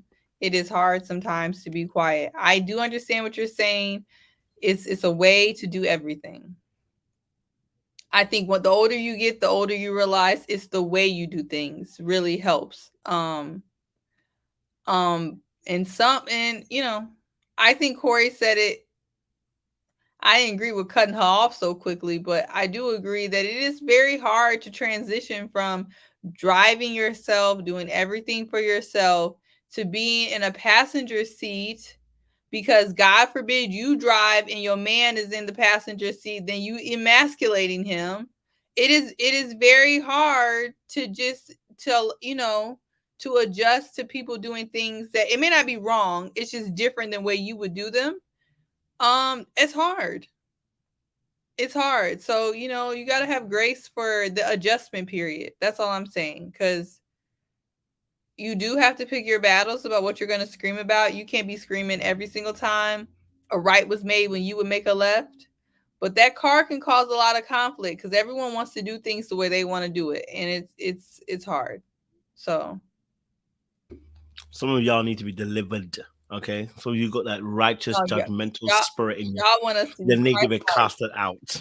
Okay, because some of you got that judgmental spirit. And some of you don't even say anything, but your look in your face is literally full of judgment. Y'all need to take that look. If she ain't said nothing, settle for the look. Let her be. No, even the look for me, I can't take it. Why fix your face? Driving, why you looking at her face? Fix your face. It's the energy. It's the energy. If you look straight, you won't see her face. You won't even know what her face look like. Now, see, but it does come down to trust, right? It does come. It's one of those things that comes down. Though, Sean, it may not be trust. It may not be trust. It could be preference. That's still trust. Too much on it. We put in 10 on it. 10 don't need to be on it. It literally sometimes it's like I prefer. It's not that like I don't trust you to get us to destination C is that I would like to go to C this way and you're going to C that way. I trust you're going to get us there. I just don't like the way we going. It's still trust. See, wait, ultimately you can put all the things, you're in the middle. I'm getting at the end of it. The end of it is it's still trust, right? So if you can trust that your partner is going to get you, your husband's going to get you where you need to go, unless he has asked you, hey, listen, Seaway, I need a different way to go, you know, or can you give me direction? If he knows where he's going, it doesn't look like he's lost, he's just not doing it your way, why can't you trust him to let it go? And it also comes down to control. And that's submission. Because submission, you're relinquishing control to someone else. And we struggle with that. No, that part, I feel you. That part is true. I'm not seeing how it's trust though. I feel you on the submission part. This is the part that people have to work on. It is very hard to be submissive. I don't see how a preference is trust, but I'll leave that alone. But it is hard to be submissive, and driving is another example of it. You know, people want to do things the way they want to do things. Sean, finish off the point that you were making. It was a very good point before Siwe I don't know if it was that good. With her preference. It wasn't good to you because it's stepping on your onion. And I get it because, listen, if it don't apply, let it fly, but it sounds like it applied. All I'm saying is... it applies a little bit. It wasn't a sneak sub at all. No, I know. I'm like, oh shoot, this might be a little bit of Seaway. But ultimately, at the end of the day, it is about trusting the person, right? And then also knowing that what good is going to come out of this, right? At the end of the day, what good is going to come out of me telling him X, Y, and Z? What good is going to come out of that? Are we still going to get where we need to go? Yes. So why does it have to be my way?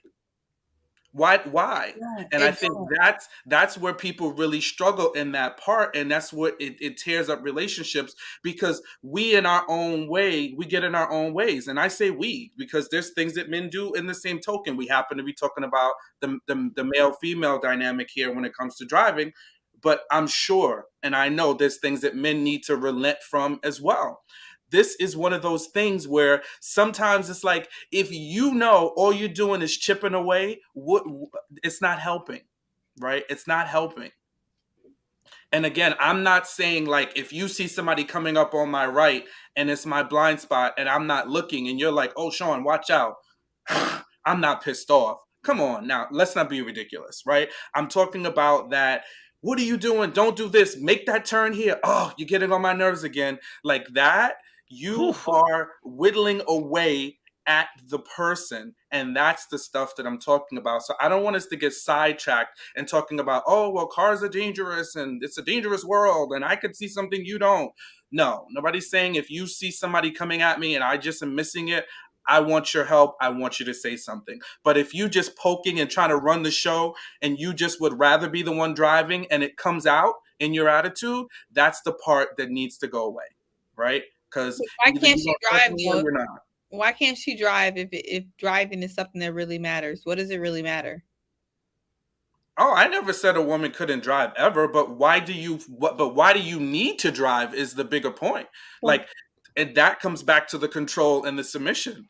But I think, for some people, driving is not a big deal. Like, I saw Queen Don't Quit. She doesn't care as long as she gets there safely. And there could be men like that, and they really don't care. They're just one of these people who drive and like, as long as I get there safely, I don't care. For me, most of the time, I need to get to the destination as fast as possible. I get real anxious when I'm in a car and someone's driving slow. Like if you're driving in the third lane or driving in the middle lane, I actually don't want to ride with you. Like it's literally a problem for me. So, maybe being submissive to each other. If I'm that type of person and you don't care, then I'll drive. I mean, I just feel like we need to look at this, differently. I mean, I personally don't care. I don't care if you drive or not. Do you know what I mean? I think the point we're making is not necessarily even about the driving, but that was one aspect of it as well. But the fact is, we started off firstly with the fact that sometimes, not you per se, Seaway, comments are made and body language is shown. that there is dissent in your trust of my judgment to able to get us to A to B. And I think the easy example of this has been at work. When you hear certain bosses say certain things, people who says something straight away when the boss says we're doing X, Y, and Z, right? We don't say anything right there, but your facial expression will tell everybody what you're thinking. You know, so oh damn, he's saying that again. Oh, for its sake, you might turn your head, or you're showing your dissent through that body language. And I think what we're saying is sometimes with ladies, when we're leading that particular aspect, let's say we're driving, sometimes your body language is dissenting. Yeah, so you might not say anything, but your body language is saying, I don't trust you, or I don't like the way you do this particular thing, right? And they were saying sometimes it can be overly critical unnecessarily. That's what we're talking about in this instance. But I personally don't mind. See, if you decide you want to drive all the way, just don't be complaining and saying that you never drive. Don't be turning on me later on after. I don't want to hear that. I won't. But I don't mind. You know what? This is a great point though, because I get what you guys are saying. But sometimes this is just about the conversation that you have.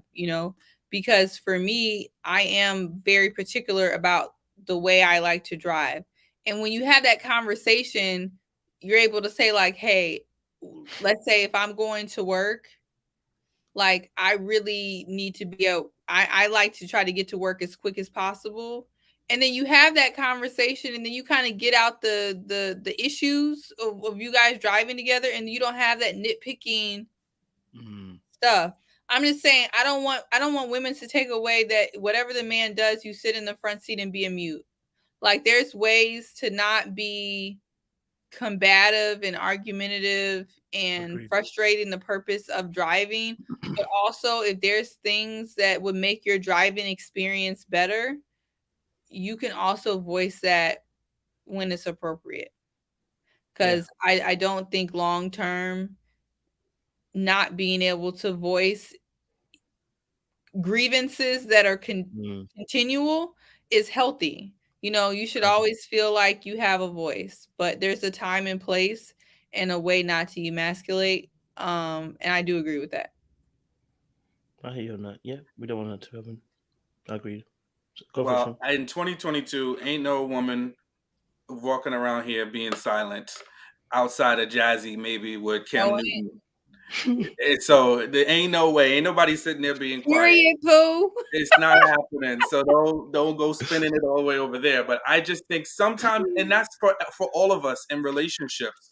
It could be the car. It could be anything. Sometimes it ain't worth saying it, because if you're not helping the situation, if it's about some subtle nuance of something being done a particular way in terms of driving, no.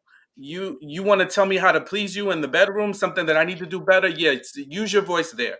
Let's use your voice there. Let's use your voice there on something more practical. If it's a driving thing, I don't care if you want to make a left. Just like I'm sure you would not like it if you're in the car and the shoe is on the other foot and somebody's telling you, oh, see, wait, go this way, make this turn. No, I know how to do that better. It is aggravating. It's aggravating. So some things, yes, we do need to be quiet about, for sure. It's the way Sue is looking at us. Go on, Sue. I'm gonna let him have it. He can have it today. She said, "I'm learning today. I'm gonna be submissive today. You got it, Sean. I'm gonna be quiet."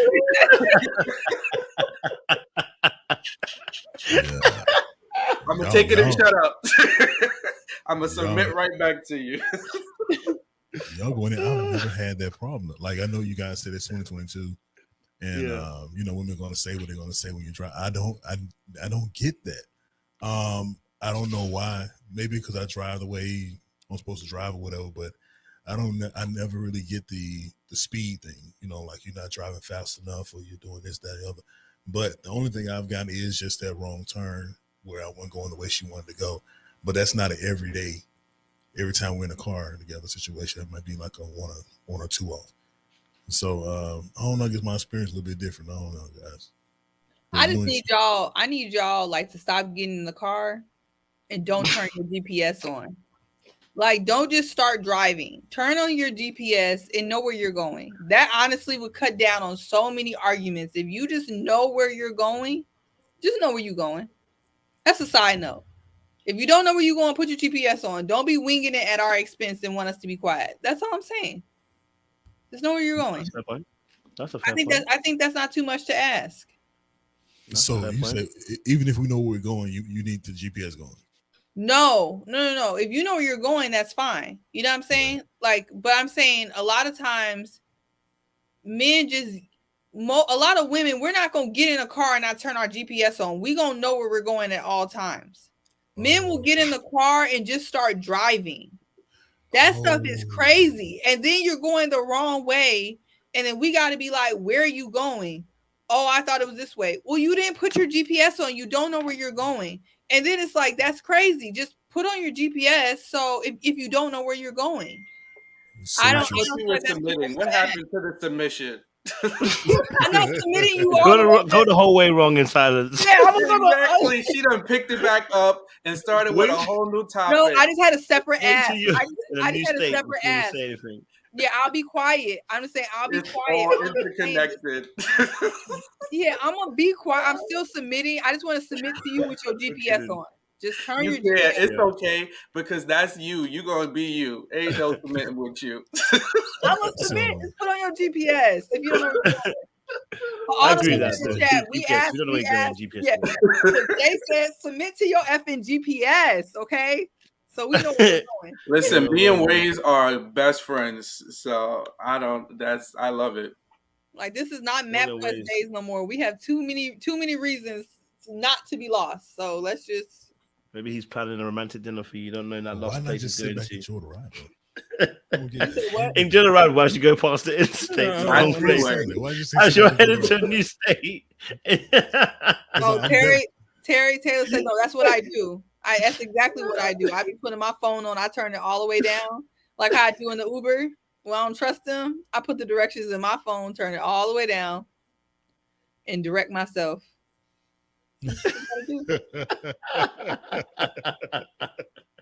Oh, freaking hell. No, but it's a real conversation. Do you know what I mean? Like, these are all aspects, both parties, are learning to really we're talking about submit to one another, right? So these are also key moments as well. As we're saying, yes, we want you to trust us. This is also a great time as well to show that leadership, where if you don't know where you're going, man, then this is not a time for pride. If you go in the wrong direction and you've been going the wrong direction, like, can we just ask, like, babe, I don't know where I'm gonna lie to you. You know what I mean? Like, there's nothing, you're not gonna die from asking your partner, I don't know where I am, or babe, can you turn up the GPS? I mean, personally, I haven't rolled with many of maybe my guys, my team's a bit different, but when I've seen them with their girls, bro, like, they got the GPS on. Like, you got your TomTom on, you got your GPS on, you got your phone. Usually it's phone that's directing us. So if we go in the wrong way, the phone's got the wrong direction. Like, do you know what I mean? Like, so this is kind of I'm not saying it's not happening. I'm saying it probably is happening. I'm just saying that what kind of men are these? They sound very wild and very bush to me. Okay, no, because in 2022, no, they just get in car. It's really very popular. They will just get in, and let me tell you why. Because women, we naturally self-doubt. We doubt ourselves, and it's a gift and a curse. But we doubt ourselves all the time. That's why we're more prone to putting on GPS, because we want to triple check what we do. Men are often very confident in their ability. And I feel like that leads them to hopping in cars and just driving without checking the GPS, without calling ahead. And I think that's what I've personally seen. Because they be thinking they going the right way. Like, if you ask them, like, where are you going? Oh, I'm going the right way. You're actually not. You know what I'm saying? They will have all the confidence. Men be having all the confidence in the world. And you gotta love it. You gotta love it. As women, sometimes I envy. Huh? It's an audacity for me. Like, look, men have all the audacity, but you know what? It works. It works. That's what makes the world go, it's what makes the world go round. And maybe us women, we should pick up a little bit more audacity. No, humility. How about that? We need a little audacity. Oh, you got enough audacity. You need humility. You ain't lacking in audacity, friend. Oh, freaking hell. 2 super chats here. Got 2 from 2Ls. Shout out. There's a context about inquisition to ask questions, whether consistent or not. Oh, does not equate to distrust. Saying woman to be quiet is wild. As a man, how are you leading if there are I'm guessing men are if there are not questions. So 2Ls saying obviously context was about inquisition. So she's saying obviously basically a woman asking us questions. I don't think there's actually an issue a woman asking us questions or asking us about if we're the direction. I think it all comes down to tone, the tone, the energy. No, Are you asking? no, 2Ls was on to something. I had her back because Sean was trying to tell us not to say nothing. He wanted us to be in the front seat, not talking about nothing. No, you were okay with the question. Sean told us to shut up. Don't argument.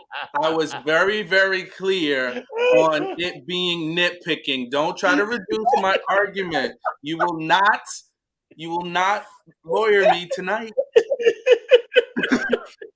I'm off the clock. No, you won't. I'm saying y'all not play 2Ls like she didn't know. She got that from somewhere. She heard what you said. That's all I'm saying. I'm gonna leave it be. She'll try to silence us. Sometimes y'all do need to be quiet. You do. You do a lot of. Sometimes you need to just put it on simmer. I do think you do. He said we need to put our mouths on do not disturb is what he told us.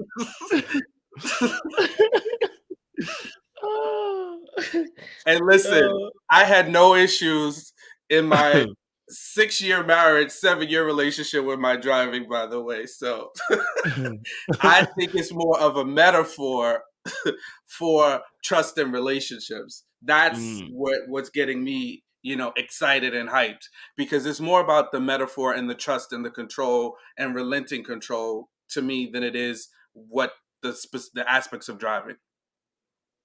I'm with you on that, bro. I'm with you on that. I wish that 2 hours. We appreciate that. Appreciate that as well. We another one from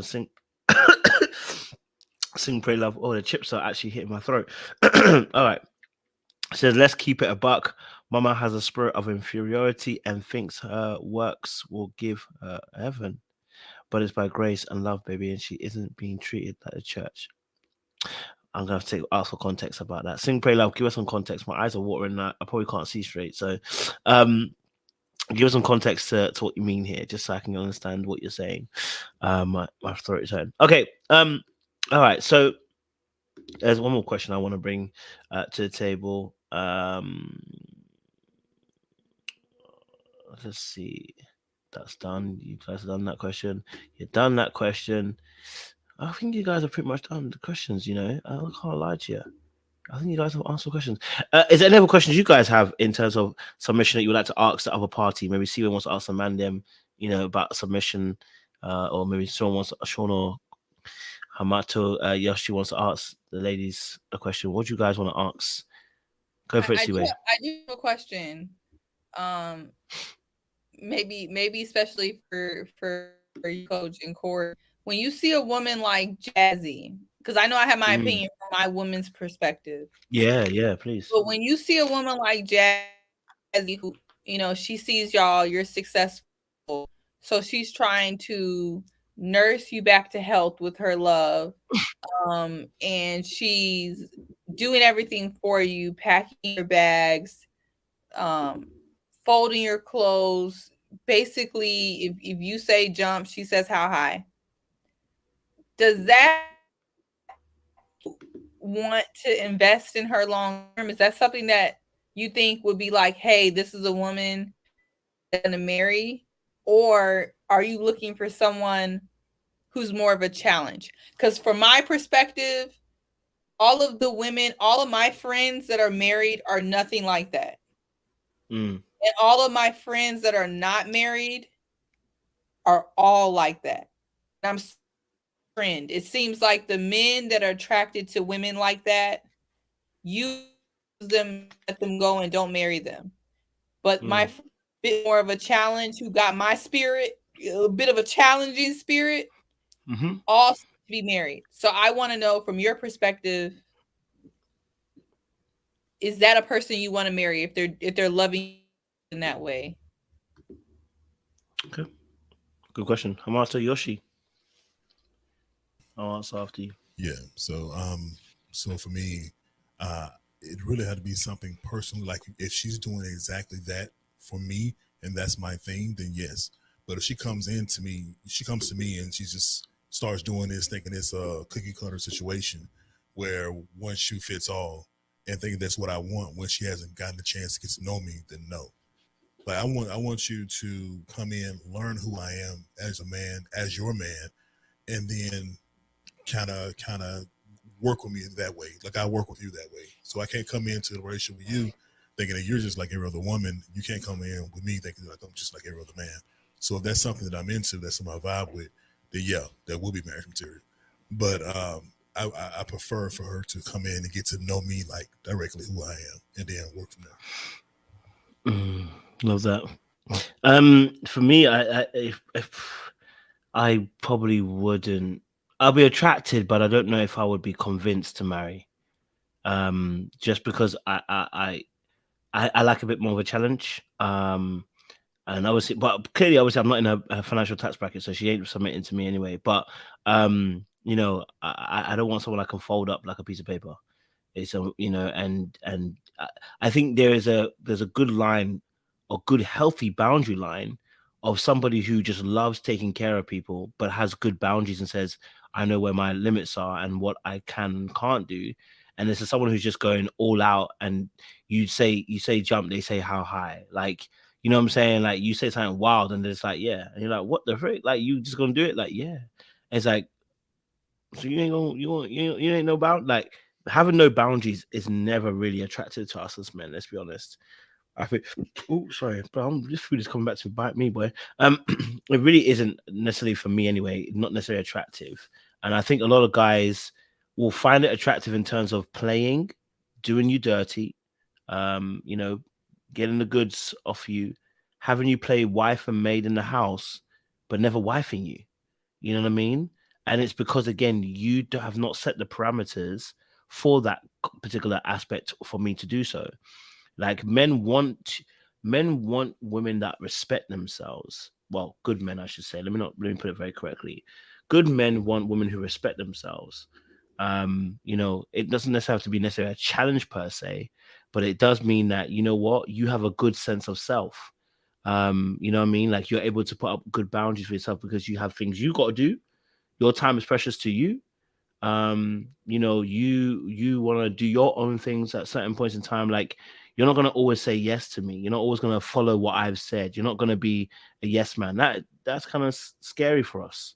And the reason why is I think it's partly, and this is maybe just me just being projecting. I think part of it also is like, if you're just going to say yes to me, then another goon can come along and be just like the same way. Like if he gets you, it's the same way. Like there should be some level of protection for yourself. You know what I mean? Like show me that you can protect yourself, you know, because I can't be around you every single time. I can't be around you every single day.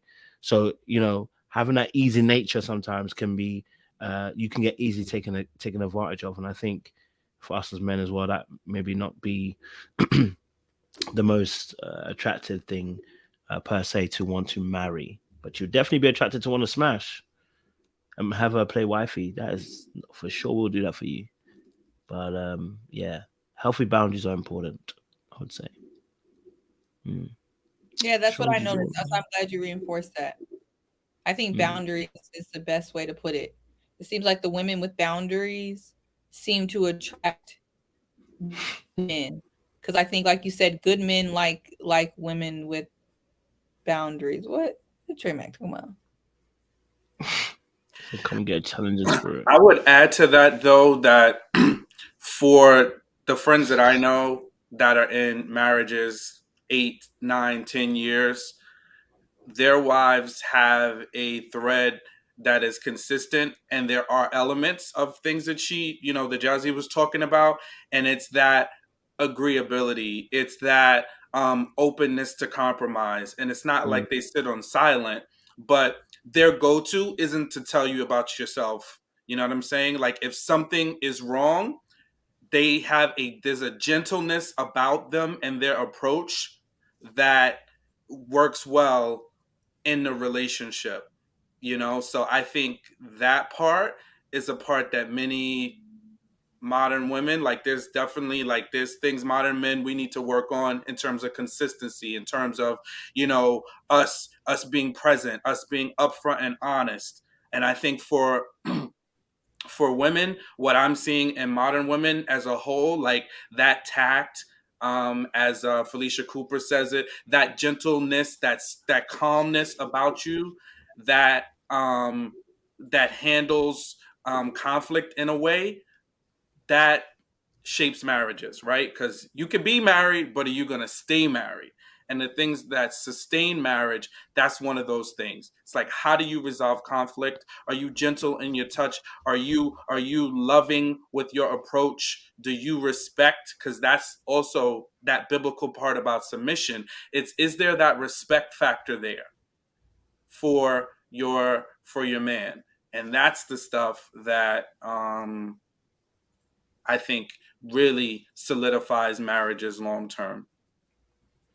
And Sean made a good point. I think that I've noticed also with that, even with girls, even with women who may come off as have the challenging spirit, like I said, a lot of the women I think who are married, even with the challenging spirit, that they have good conflict resolution skills, and you'll see that not just with men, but with their family, with their friendships. A lot of the people committed relationships, they have what Sean is talking about is conflict resolution. How do they talk to people? I do think that if you have a habit of, which this isn't one of easier for me, but talking to people crazy, you know, calling people outside their name, being kind of like nasty and aggressive, you're going to have a hard time in a marriage because you're going to be saying stuff that you're going to be trying to take back all the time. And that's, you know, not going to work. So I think the ability to have conflict resolution, and if you practice that throughout your own life, you know, even if you practice it when you're falling out with friends, because in this, you know, in age range, you start to fall out with friends, but how do you fall out with them? Do you let them go in peace? I don't let a lot of peace. You know what I mean? We don't have to go tit for tat and doing all this stuff. So I think that helps. How you deal with others is a good practice, you know. I love that. I think I agree with you on that, Seaway. You know, how you deal with others is important. But at the same time, I also believe that how you interact within your relationship is even more important, because you have people who have the softness, the caring approach, and that works for them. Then you have some that just give it to you raw, and that works for them because they need that raw feedback. They need that edgy feedback because that's how they comprehend what's going right and what's going wrong. So I think if you find someone who can communicate on the same level as you, the same way that you do, I think that's the ultimate goal. Because if you have a nice, sweet, soft approach, and then a guy has a rough approach and you don't really resonate with that, then that's a recipe for disaster. But you need to be someone who's like-minded when it comes to how you receive communication and how you give communication. So I agree with what you're saying there.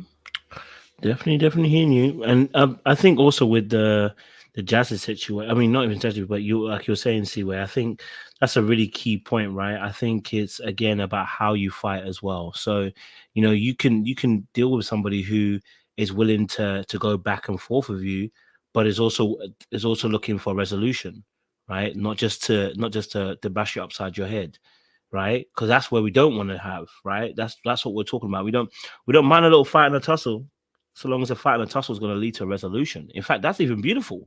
If we can fight and tussle, and at the end of it, we can have a resolution at the end of it, that's beautiful.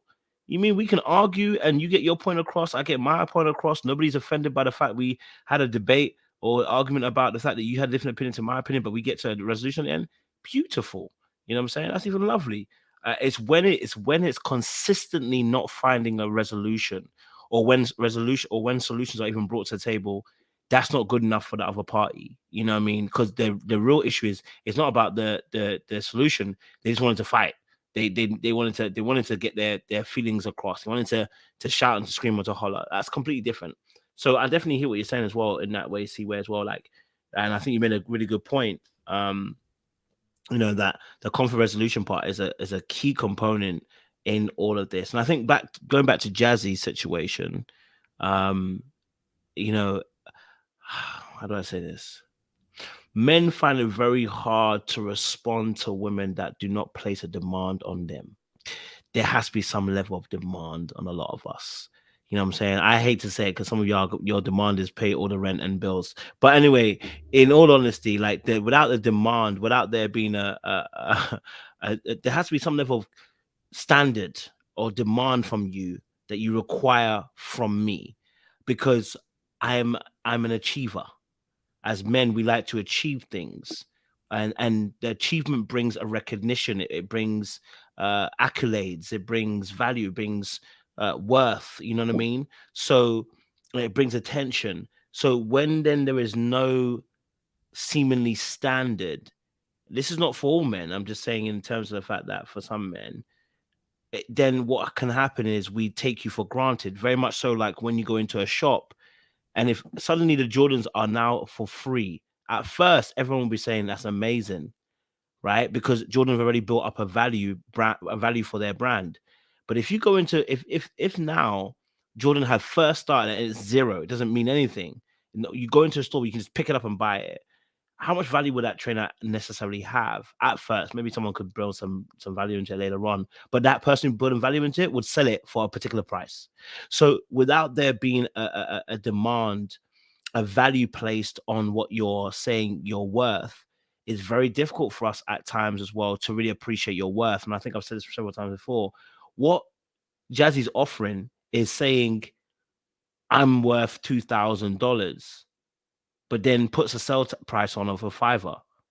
Well, damn, I'm about to pay $2,000. So if you don't know your worth, don't expect me to pay for your worth, right? So you have to understand as well the mindset of us men.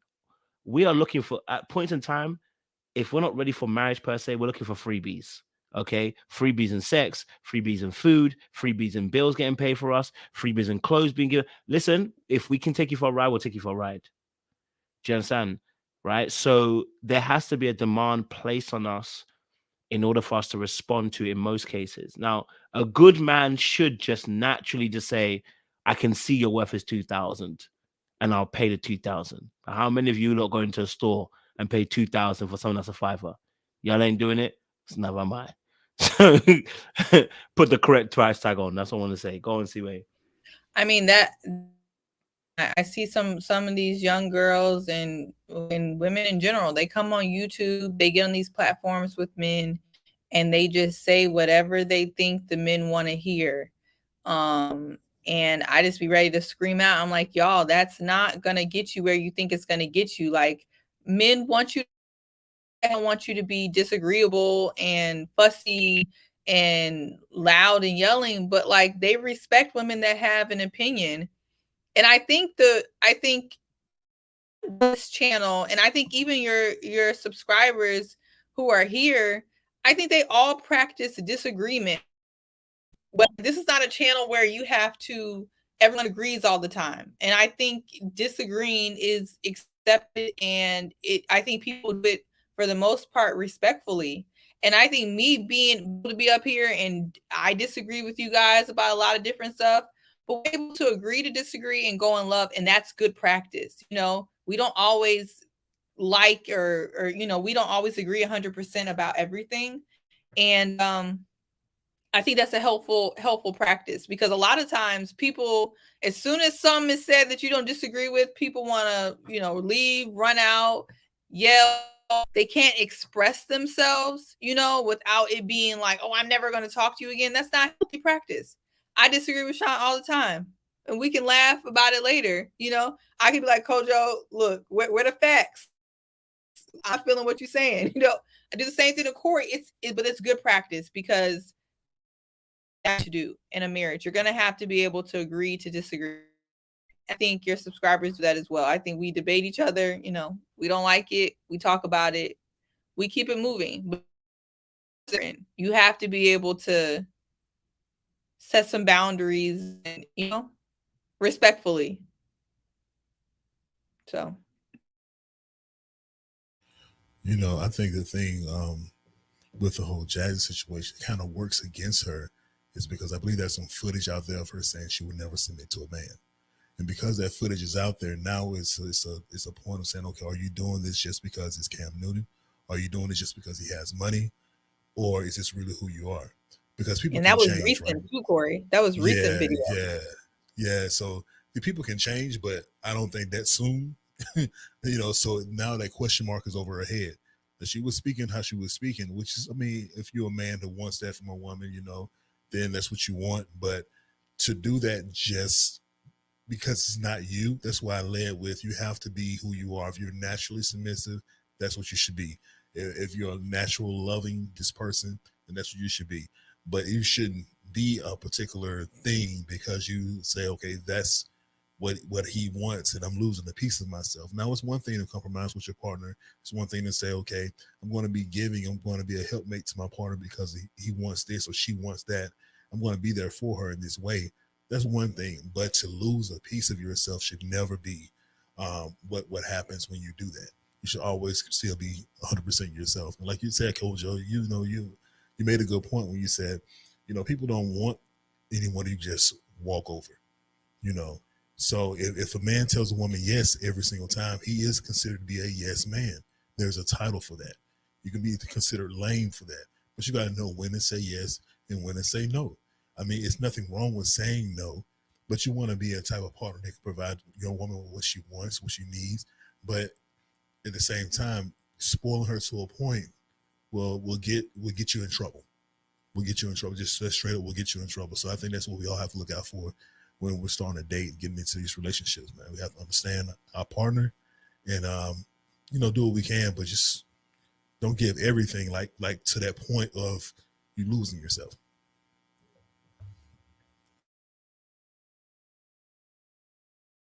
Absolutely. And you know what, it's so powerful as well. I think like what you guys have said as well, and just it's making me think as well, like if any lady out there as well is watching, like if you enjoy the fact that Seaway, Sean, Corey, myself can have a viable dialogue where we disagree and it's not a beef, then that's what you should be looking for in a partner too. Like sometimes I look at others, and like someone said it, sometimes I look at certain platforms and I look at some of the way that the men talk to the women. I'm like looking at him and going, well, that's how he's going to talk to his wife, because he's practicing what he does. You know what I mean? If I'm respectful, with people, I'm more likely going to be respectful with my wife. If I'm able to have Seaway on and other ladies on this channel and give them a platform where they can speak and not be like, well, your time's done because you're a woman, then trust me, I'm more likely not going to do it in a relationship because I'm practicing what I do. And I think so. These are the kind of things where we talk about observing what people do. You know what I mean? Like if I see a girl on the platform here and she moving mad, like our favorite person we like to talk about, who was moving mad, I'm only to blame if I go and end up trying to wife her and thinking she's gonna be different. You know what I mean? I've seen you in action. I've witnessed you, and seen you move mad in conversations with other gentlemen. You are going to move mad with me. There is no way. So this is about healthy observations and opportunity times to watch people how they dialogue. I think someone else said it earlier on. I think it might have been either Sean or Corey. You kind of said it as well about watching how a woman will talk to a man, because that's more than likely what's coming your way. You know what I mean? And I think the same for ladies too. If you see how the men are talking, to a lady, that should tell you about what's coming your way. Do not think you're different. It's coming your way eventually. You know what I mean? So, those are good points about that healthy observation style and paying attention to what's happening as well. Because that's good points. Any other thoughts around this topic? I know Jazzy you know, was a deep video. Yeah, I would just add. I'm sorry. You was gonna say something, Corey? No, you got it. I'll go after you. It's cool. Okay. Yeah. I was just gonna add that as I listened to the video in its entirety, then I went back and listened to the actual podcast, which I think was like a 30 or 40-minute conversation on which wasn't video, it was audio. What came up and circled around a lot was trauma for her. So that for me was probably the most challenging piece in seeing her, the things that she was talking about doing in her relationship, because it just seemed to come more from a place of trauma than it came from a place of genuinely wanting to be of service in this capacity. Um, so that I think is like, I felt bad for her. I felt empathy in terms of that she just needed just some healing still to do. You know, because she talked about, you know, things that have happened to her in her past, and you can tell that they're tied up and wrapped up in her feeling like she has to do certain things. She also just talked about not not feeling like she could speak about certain things, or she had to sit on things that were major issues for her. That's problematic, right? Because if you've got an issue and there's something that's bothering you, and something that a need that you have, you should be able to discuss that with the person that you're with. So that stuff kind of, for me, kind of, you know, I just would exercise some empathy for her. You know, and then the part about her feeling like she heals people with her love, and brings them back to life. One, who told her that, and is that an assumption that she has? Because for me, I think that's rooted in, and also finding value in pouring into an empty vessel. And I just, you know, would also ask that we exercise a little bit of, you know, empathy and prayers for her, because it sounds like for me there's a lot going on with Jazzy, you know. So my thoughts. Yeah, my conversation is going to lead more towards the Fantasia video that first came up. Did you guys talk about that, Coach? Because I know I came in a little late. No, You're good. We haven't spoken about it, so you're good. Okay, so yeah, so that video to me, you know, the guy was making a lot of good points, you know, but I'm curious, Sean, you saw the video, like, Coach, what did you guys think of, since you guys haven't talked about it? What did you guys think about the video? I agreed with a lot of the stuff he said. I think the perfection part, in terms of knowing everything, I didn't agree with, but yeah, I agreed with pretty much what he said. Yeah. Sean, you agree? Agree with which part? Just do you have any parts where he was saying that you agree with what she was saying that you agree with? I mean, I think there was some elements of that were good aspects of submission that she was, you know, you mean Jazzy was talking about? Yeah, I think there was some of that stuff. No, I was talking about the Fantasia. Oh, the Fantasia. Yeah, I didn't see the whole thing, but I have seen them on their platform before. Mm-hmm. I rock with what they're talking about, and they're also they're Christian based, you know. Mm-hmm. So the things that they talk about in previous discussions, it is Christian based, and they have an interesting dynamic, because I don't know what his W-2 looks like, but she would look like she makes more money than him, but she still finds a way to submit. And that doesn't mean that he doesn't make money. I'm sure he does. I believe he does. Right. But it looks like she is at the head of that. And they find a way for her to still find that submission balance, which I think is great. And they do have, you know, I align with what they talk about. Yeah. I think for me, that what really pointed out to me was, you know, what he made a point of to say is, if it's not in you, it's not in you.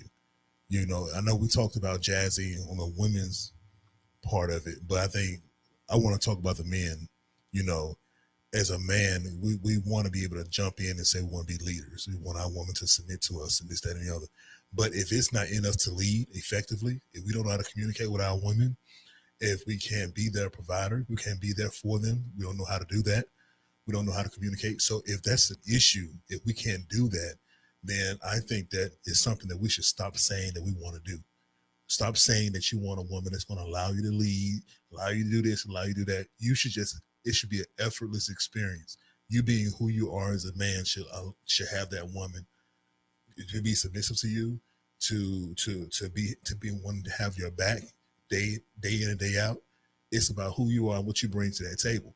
So what you bring for that woman and on that forefront is what's really, really important. So I think a lot of times we talk a big game, but we don't do it our follow through. And our follow through is what a woman really judges, not just what we say, but what we do, the action that come behind our words. So I think that's something a lot of men need to work on, because we have a lot that we want from a woman, but at the same time, we're not doing our part and making sure we're securing things in line for that woman. So I just want to be fair and give it to the women and give it to the men, just so to balance it out. That's real. No, that's real. I can't lie to you on that, brother. That's real, 100%. You know, there's the duality in this respect. So, you know, maybe we can even talk about that, you know, as well in another live where we can talk about the other aspects as well, in terms of us, also as well doing our role to provide that safe space to do that, right? Because if we're talking about leadership, you know, talking about creating environments like we've done here on this channel, it's creating an environment so that everyone can feel comfortable and safe, that they can discuss. And it's the same thing within a relationship as well. If you really believe, you know, you want a wife to follow you, then you as a man have the absolute duty of care, not only to yourself, but to the family as well, to create space where it's safe. Your woman feels safe, your woman feels taken care of. You know what I'm saying? And she feels comfortable enough to be able to say, I trust your leadership and I can trust, you know, your direction. So absolutely right. Yeah, there's a part in our aspect where we need to really play our role correctly, you know. Absolutely. All right, cool. We have reached the end because actually we've gone over time. I was going to keep it to 2 hours, so I'm gonna spin this to Sean. Sean, give us the benediction. You know. Oh, real quick, because I never do this. Real quick, you guys, if you don't mind, if you have not followed me yet, please follow me on Black Made Media on YouTube. I appreciate the follow. Black Made Media. Thank you, guys. that's all right, bro. Never a problem, bro. You can always promote your stuff here. That's never a problem, bro. Never a problem. Make sure you guys follow my boy, okay, guys? Yeah, you heard him loud and clear. Thank you again, though, Hamoto Yoshi. Sean, give us your benediction and take us home. Well, I don't know why you lot are laughing. Hamamoto Yoshi is killing me. We got to talk backstage about where that name came from. You guys know who that is, though. We got to. Do you know what? That name reminded me of Tekken. I thought it was Tekken, but no, I don't think it is. Hamato Yoshi is Master Splinter. Oh, yeah. How does me think of Tekken? I grew up a real big Ninja Turtle fan, so that's how I switched. Nothing wrong with that at all, boy. Ninja Turtle was a bad boy thing. Reboots are crap though, but yeah. I changed my name. I thought that was Seaway. We're gonna change the word to Seaway World Peace Meta. When I was Anne Boleyn. Anne Boleyn, baby. I love my Anne Boleyn day. Everyone was asking, who's Anne Boleyn? Yeah, Sean, go on, give us your benediction. Okay. All right, folks. So listen, we chopped it up. We agreed. We disagreed. We had a great conversation. Ultimately, submission is first and primarily to God the Father. That is who we all should be submitting to. And then in marriages and relationships, you know, we should be submitting to the person that submits to God. And then that submission flows back and forth between man and woman, right? But knowing that ultimately the submission is first and foremost to God. So please keep that in context. We all are learning, growing. Please be open, willing to do things different. Just because you always did doesn't mean you have to always do. it's best to look for ways to be better, be the best partner to your relationship. In your relationship, please don't compare your relationship to the next person's relationship. Do what works for you. And again, as always, it's to God first, right? Because he's the ultimate infallible, where we are fallible. Back to you, Coach. All right. Thank you very much, Sean. I appreciate that. Listen, audience has been amazing. It's been good. It's been fun. It's been cool. I've really, really appreciated you guys joining in on this conversation. I think it was a healthy this dialogue on submission as well. You know, we'll have another conversation for you guys next week. I believe I'm around, so I should be able to put another one. Seaway's on TikTok. Seaway, what's your TikTok? So they can follow you on there. It's the way she looks like. It's the way she looks. Seaway, the way she looks. Wait, you're on mute there, Seaway. That's why. It's the same as my Instagram. This is Dior22. Mrs. Dior. MRSDIOR22. Same as my Instagram. Okay. Love that. Thanks, Coach. Well, listen. No, that's cool, man. You got to promote yourself. Sean, you still doing YouTube stuff, aren't you? So I'm on a hiatus, but they can still subscribe. I'll probably bring some stuff in before the summer's over. Okay, nothing wrong with that at all.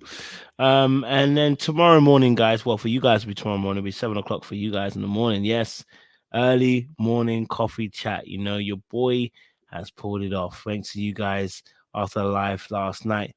I'll put the post up here for you guys. Yes, I will be having a conversation with dear wifey. Since we dropped a live on him yesterday. About today actually for you guys about his conversation around cheating. Me and him chopped it up a little bit earlier on, and we said, look, we're gonna give you guys a little early morning men's meeting coffee chat. We're gonna discuss all things, including the past infidelity 16 years ago as well. So if you guys are awake, which I know that some of you guys will be awake, we're producing some great content for you guys as well. So look out for the content at 7 o'clock CST. I believe it's a CST. It might be. Yeah, I believe it's 7 p.m. 7 a.m. CST. So look out for that, and we'll get chopping it up for you guys as well. So it's gonna be fun. It's gonna be fun. That's what I'm gonna say to you guys. But listen, make sure you guys like, share, and subscribe. Make sure you click on that bell button for notification of the uploads. We appreciate you guys. Don't do anything we would not do. Okay. All right. 6 a.m. It's 8 a.m. EST for you guys, and 7 a.m. CST. So we'll be in here tomorrow. Someone said I'll be in the gym. Don't worry about that. Put us on loudspeaker, baby. We'll be all right. Appreciate you guys. Stay locked and stay loaded. Much more.